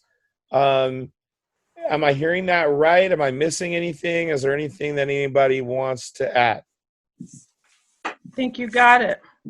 I have a question. I was confused in the site, in the scheme, both schemes, I think, for the Nevada Street campus, the administration building. I took that to mean admin for the Nevada Street school, whereas on the Bayside, on the Phillips Street campus, there was the district office was mentioned there, and it's the district office that qualifies for that insurance money. Is that true?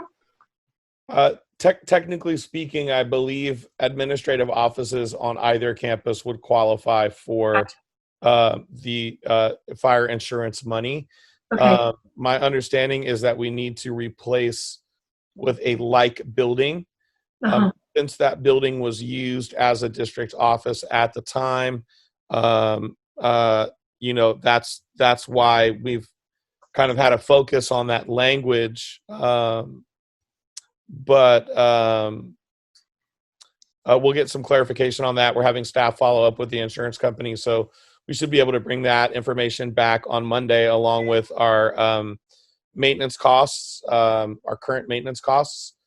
To answer your question, The timeline too would be great, that Yasmin mentioned. I mean, I think that would really help people understand what the lag time is between, the passing of a bond and the starting of a project. I think that's really going to help people. And then she was saying unification, but we still haven't decided on timing on unification, so I think that would be hard. Yeah.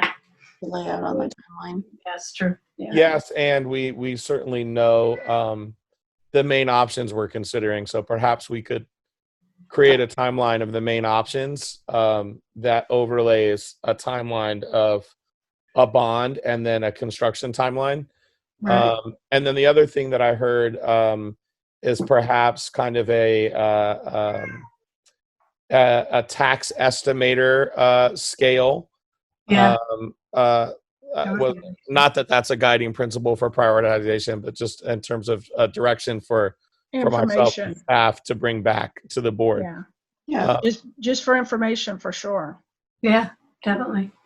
So when we convene on this topic on Monday, so I'm hearing that we're prioritizing kind of categories of projects.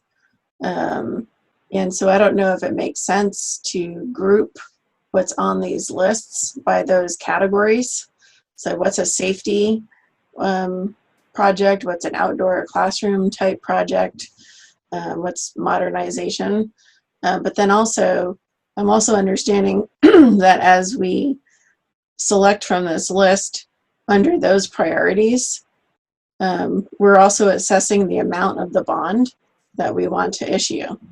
And so I don't know how we would do that without adding columns to the spreadsheet so we could pull the numbers over that adds together what we may want to add in. And like say we hit, 45 million, well then we're going to back some things out.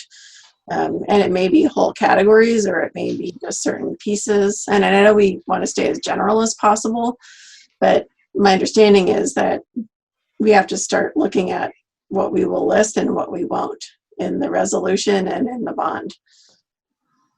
Yeah, and I think, in context of what we talked about last night, that's kind of right along those lines of kind of grouping.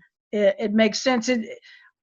Visually, I think it would be great to, if time permits, to be able to come back with something like that for Monday. Yeah, considering we're going to vote on the resolution on Wednesday, I mean, we kind of need that. Yeah, I think we can make it happen.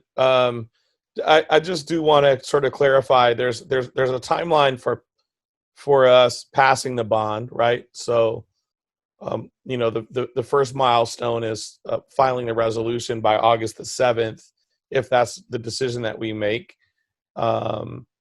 And so it would have to be passed and signed prior to August the 7th, so that it can be filed by August the 7th. Oh. And then there's a certain number of steps to take in the formation of a bond committee, in perhaps the hiring of a bond firm. There's arguments in favor of the bond, rebuttal to arguments against the bond, and then there's a whole set of things, timeline-wise, that stretch out through August and September, leading up to November the 3rd, 2020. What an auspicious day that'll be. And then if the bond is approved by the voters, then there's a whole other separate timeline of bond issuance. Right. And after bond issuance, there's a whole other separate timeline of then really actually coming back to this conversation and finalizing a project list about what is going to be built on that bond issuance from our priority list, and then getting renderings done and getting architectural drawings done, and then getting those architectural drawings done and approved by the Department of State Architecture. And only once all of those things are completed do we all get to take that happy picture with a hard hat and a shovel. And then after that, it can take another year or two for like an earth moving machine to touch any earth. So I just want to reiterate, there's a passage timeline, and then there's an issuance timeline, and then there's a construction timeline. So we'd be happy to work on sort of all those timelines, so it's clear for the board and clear for the public. Anything else that we should work on and have prepared for Monday? Well, real quick, I just want to clarify. My comment was really geared around what we need for Wednesday. I know we've got like this long time horizon, down the road. I think that's helpful to have, certainly all of those dates projected. But for Wednesday, we're going to decide on, there's going to be a project list, general or specific or whatever, attached to the resolution. So we need to agree on that. There's going to be a bond dollar amount that's going to be in the resolution. And so my comment about, grouping these by categories and figuring out how much of these estimates would go into each category helps justify the amount that we're going to go for in the bond. Right. If by picking our top 3 prioritization categories and we include the costs from those top priorities, which are must do, and we're over 41 million, well, then we'll need to go for the whole amount. If it's 30 million, then we can say, okay, here's our second tier, and do we want to fully go for that amount in this bond or not? So really it's geared towards getting to what we need for Wednesday's resolution vote. Thank you for the clarification. Do you, Yeah. do you want, is it the direction of the board for us to do that and bring it back for Monday? Or would it be helpful to have another ad hoc bond committee meeting to finalize that? I think it would be good to have bring it back on Monday. Okay. I mean, but I'm happy to work on it as a member of the ad hoc bond committee if you need help. Okay. I think it would be good once we prepare some materials over the next 48 hours, at least to have a check-in and get some feedback prior to Monday. So maybe we can do that over email. And we also need to review a draft of the resolution at Monday's meeting. resolution, yeah. If you can kick that out to us, Itoko, that would be great. And we can talk over email. Can I say, well, I think I think that a detailed schedule would be really helpful. What I heard in terms of community interest was a much sort of higher level. First of all, that we're out of this as a board, once we make that, whatever, on August 7th, we can't be involved. So I think that's one really critical thing for people to know, so we can go full force on unification. We're not going to be divided in that way, or, our energies can be focused on unification. So I heard that. And then I also heard a kind of like, oh my God, does that mean we're going to start building buildings right away? So I think it can be personally, obviously we need something much more detailed, but what I don't think everybody wants to know all of those details. I think it's what I was hearing is a much sort of higher level. Okay, we can probably, realistically, we can release, start collecting money at this point and then start building at this point or something like that. That's right. But is that what you guys? Maybe plans would be, yeah. I agree.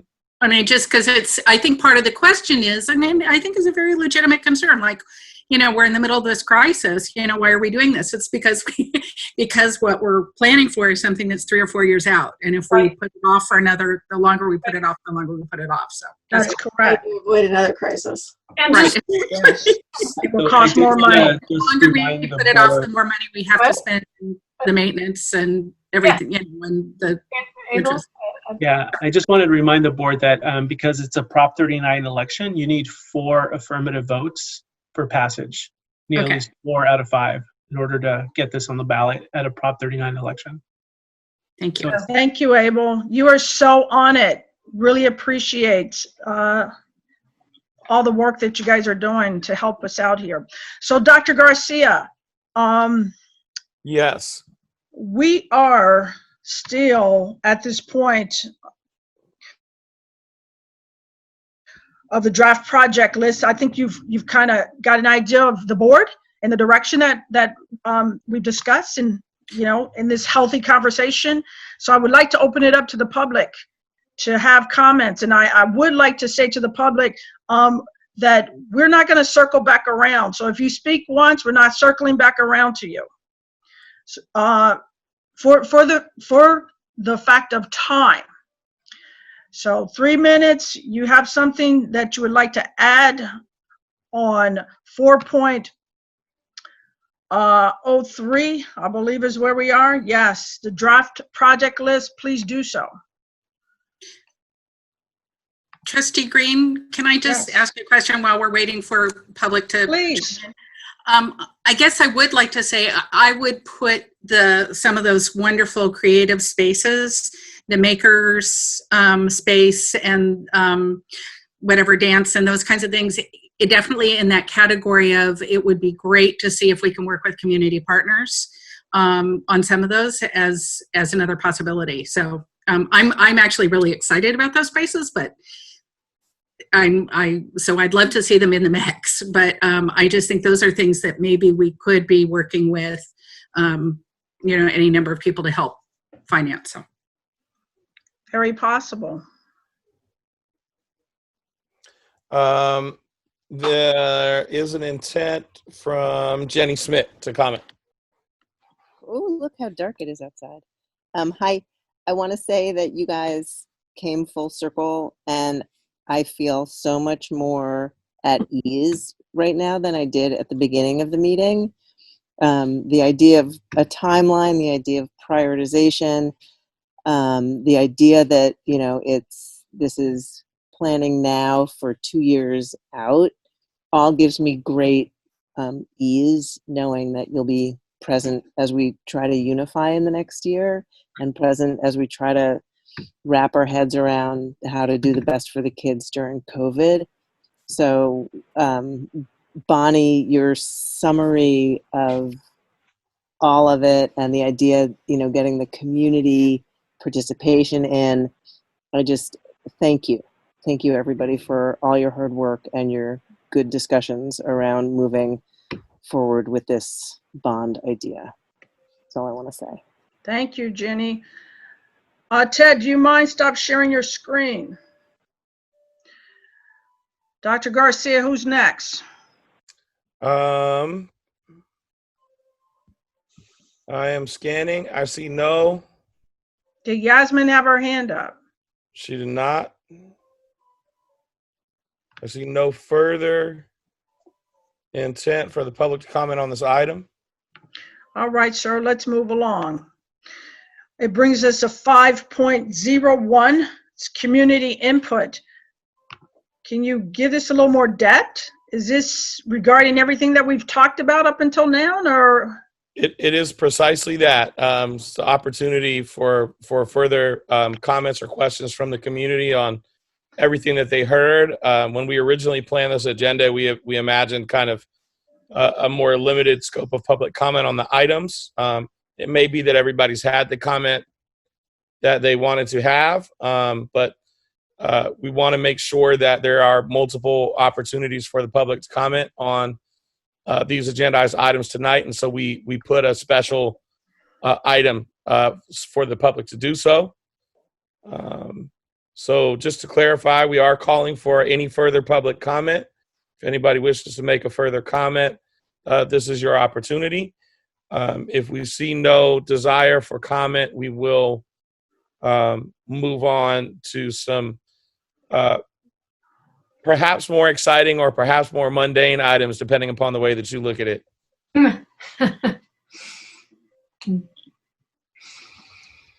I do not see a raised hand. I do not see a message in my chat box. I do not see anybody waving at me. I think we are safe to move forward. Thank you, sir. And truly, you know, they can always send you an email. They have additional comments to make. This brings us to an action item tonight, 6.01. This is consider approval of the Center for Culturally Responsive Teaching and Learning. It's an MOU. Yes. Dr. Garcia? Yes, it is. Very honored that the Center for Culturally Responsive Teaching and Learning, which is Dr. Shiraki Holly's organization, has agreed to work with the Sausalito Marin City School District. Wow. Dr. Holly is a preeminent scholar and professional developer. The mission of the Center for Culturally Responsive Teaching and Learning is making culturally responsiveness a meaningful aspect of everyday life. Being culturally responsive is an approach to living life in a way that practices the validation and affirmation of different cultures for the purposes of moving beyond race and moving below the superficial focus on culture. In particular, what Dr. Holly specializes on is how to operationalize a lot of theoretical concepts that we focused on around racial equity work. He focuses particularly on culturally and linguistically sustaining classroom management, on lesson design, on community engagement. And as a preeminent scholar in his field, I think it's a tremendous opportunity for our staff to kind of move from the theoretical realm towards the implementation and practice realm. And he very graciously agreed when he had clarified for him the small number of staff that we have to, at no additional charge, include the Willow Creek teaching staff in the PD opportunity, so that this opportunity has been shared with Willow Creek leadership, and I'm happy to announce that it is yet another shared professional learning opportunity that can lead us on the pathway towards unification. He has agreed to work with us not on a one-off, but on 3 separate occasions this year. So he will be a feature of our beginning of the year kickoff PD, and then he will come back again in October and again in January. So this is a long-standing offer. He has agreed, if our teachers agree, to an in-person professional learning. Otherwise, it will be conducted over Zoom, at least initially. It's a really exciting opportunity for our community, for our staff, and for our kids, and I do recommend approval. I'm excited. Thank you. It's in our budget, isn't it? It is indeed in our budget, yeah. Even better.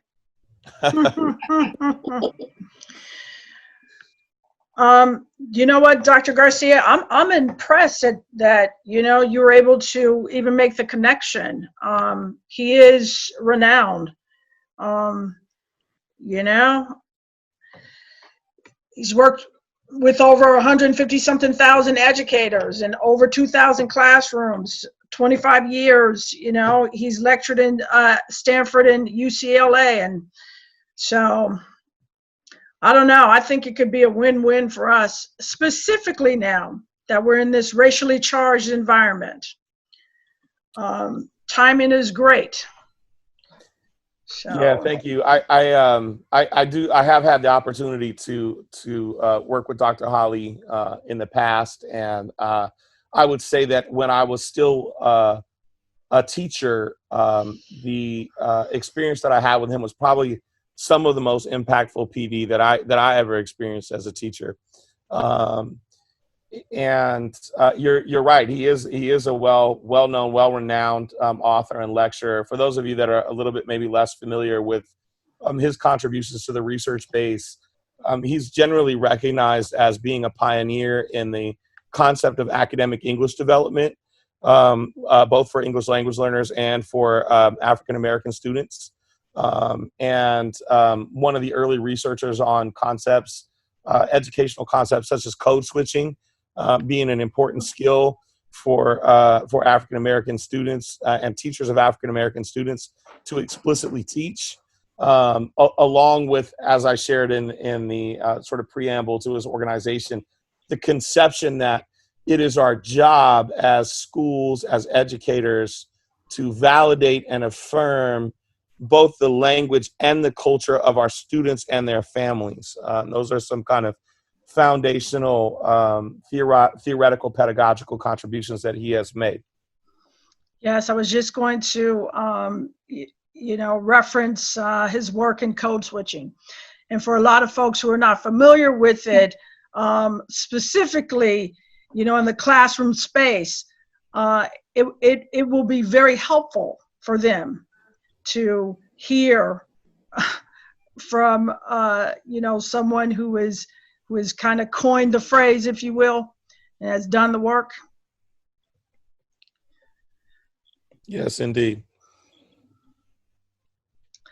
Other board comments? Do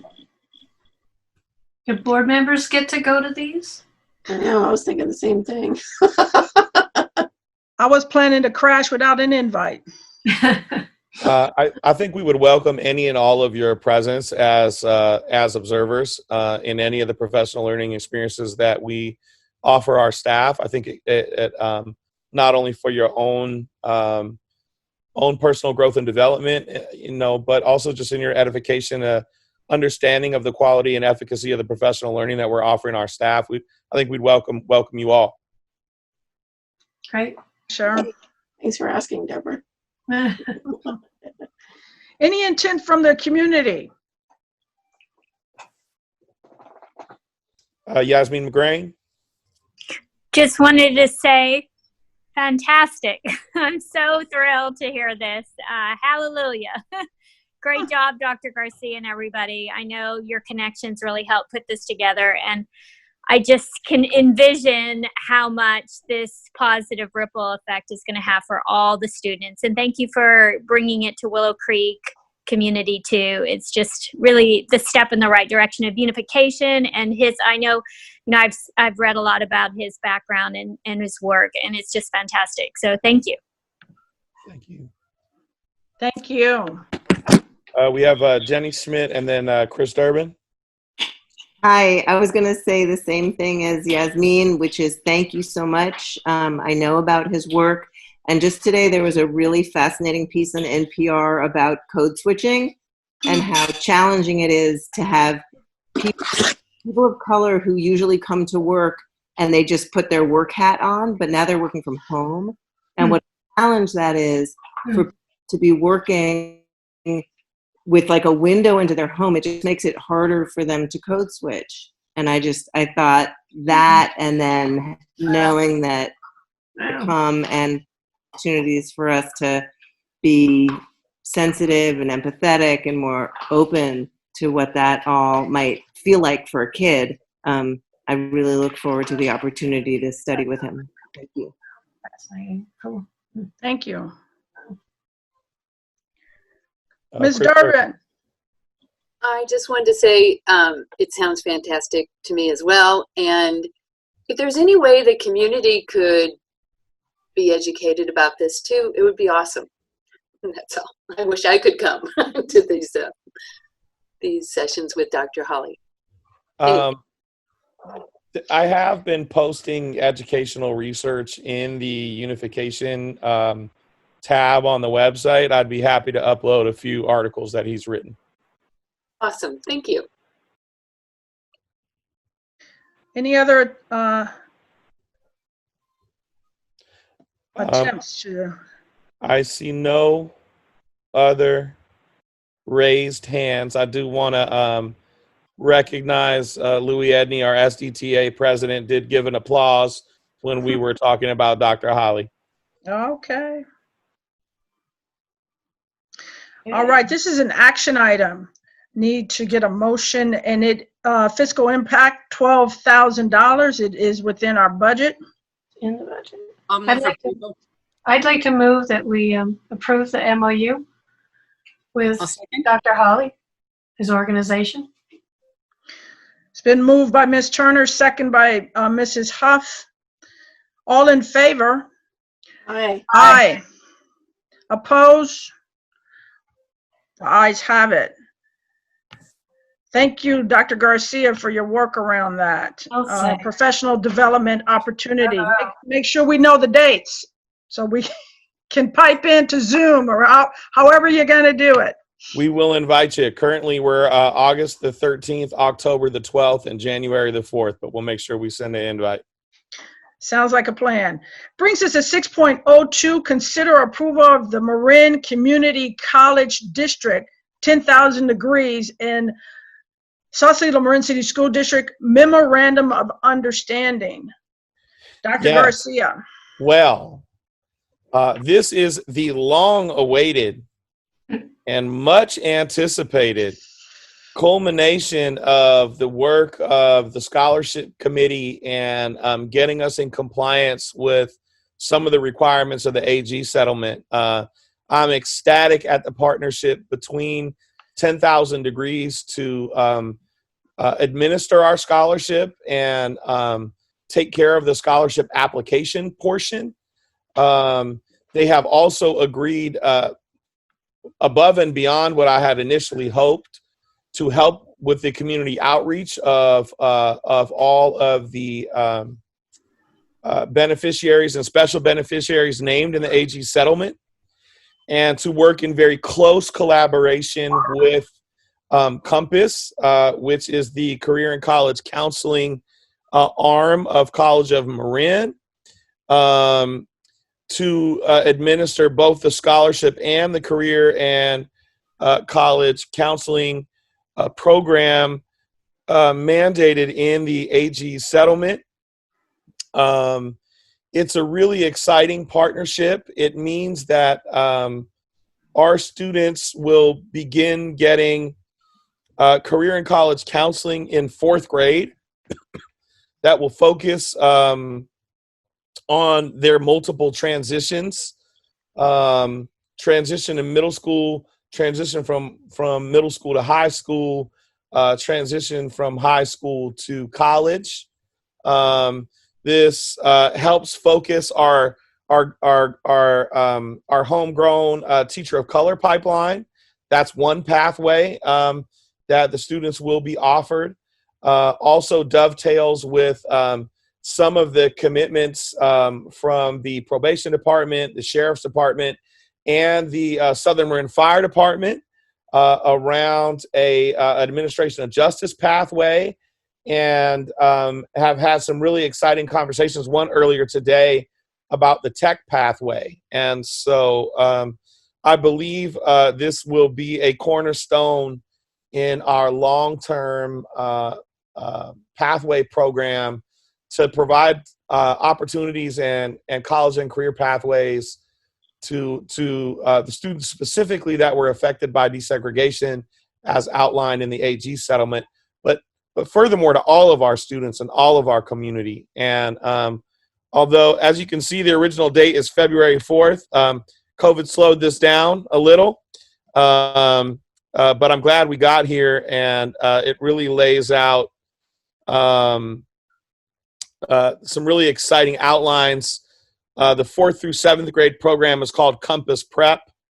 And then in 8th grade, this also provides for instructors directly from College of Marin to run a semester-long STEM curriculum delivered to our 8th grade students. And that will be available in this upcoming school year as well.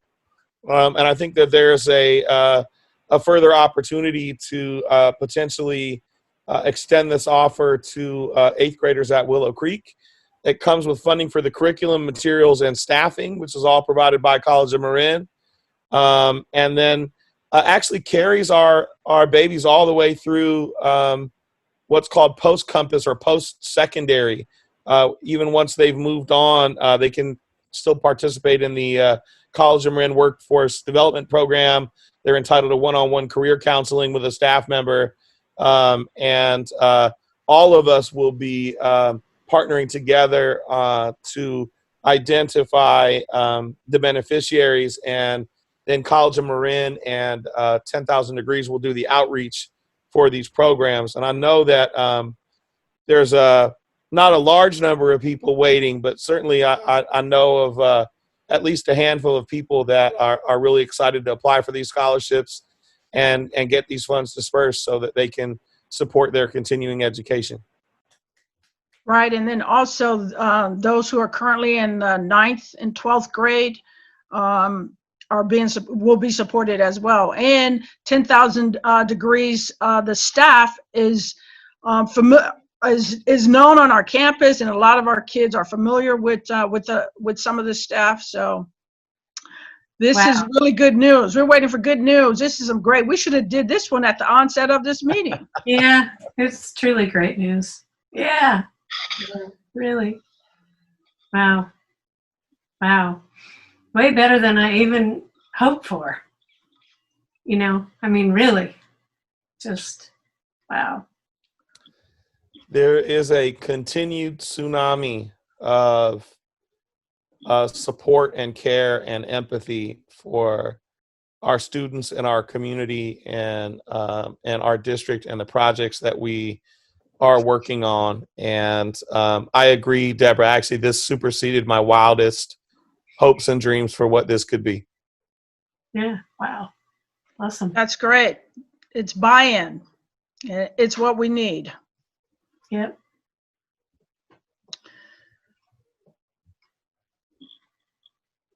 Incredible. Wow. Other board comments? Just an amazing job, Dr. Garcia. Yeah. I mean, I remember sitting in that room with the AG talking about this, and I mean, they're going to be so happy to hear how this thing is grown beyond their, their demands or, I mean, really, just wow. In fact, I'd like to call and tell Garrett. Hi, Garrett, let's get Javier on the line. Oh, well, no. He owes us another visit anyways. Right after COVID, we've given him a call. He needs to come see what's up. Yeah. Well, I also really appreciate it because I think it allows you, Dr. Garcia, and us to focus on the business that we do best rather than having to administer a scholarship program. Oh, yeah. And so I also just really appreciate that. Campus and 10,000. Boy. Yeah. Great. Wonderful. Thank you. Any intent from the public? Looks like Miss Yasmin has her hand up. And then Jen Conway. Is that how that works? No, I think Yasmin. they're commenting.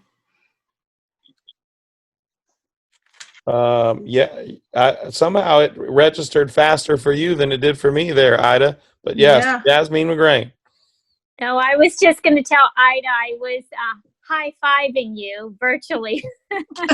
but since you mentioned, yeah, congratulations. Just gives me goosebumps. So I'm so happy about this progress. It seems like it's like the seeds of many good flowers to come, So thank you, Dr. Garcia, again.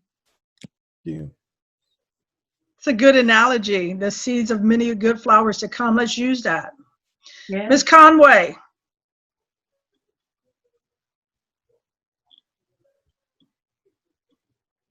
Jen?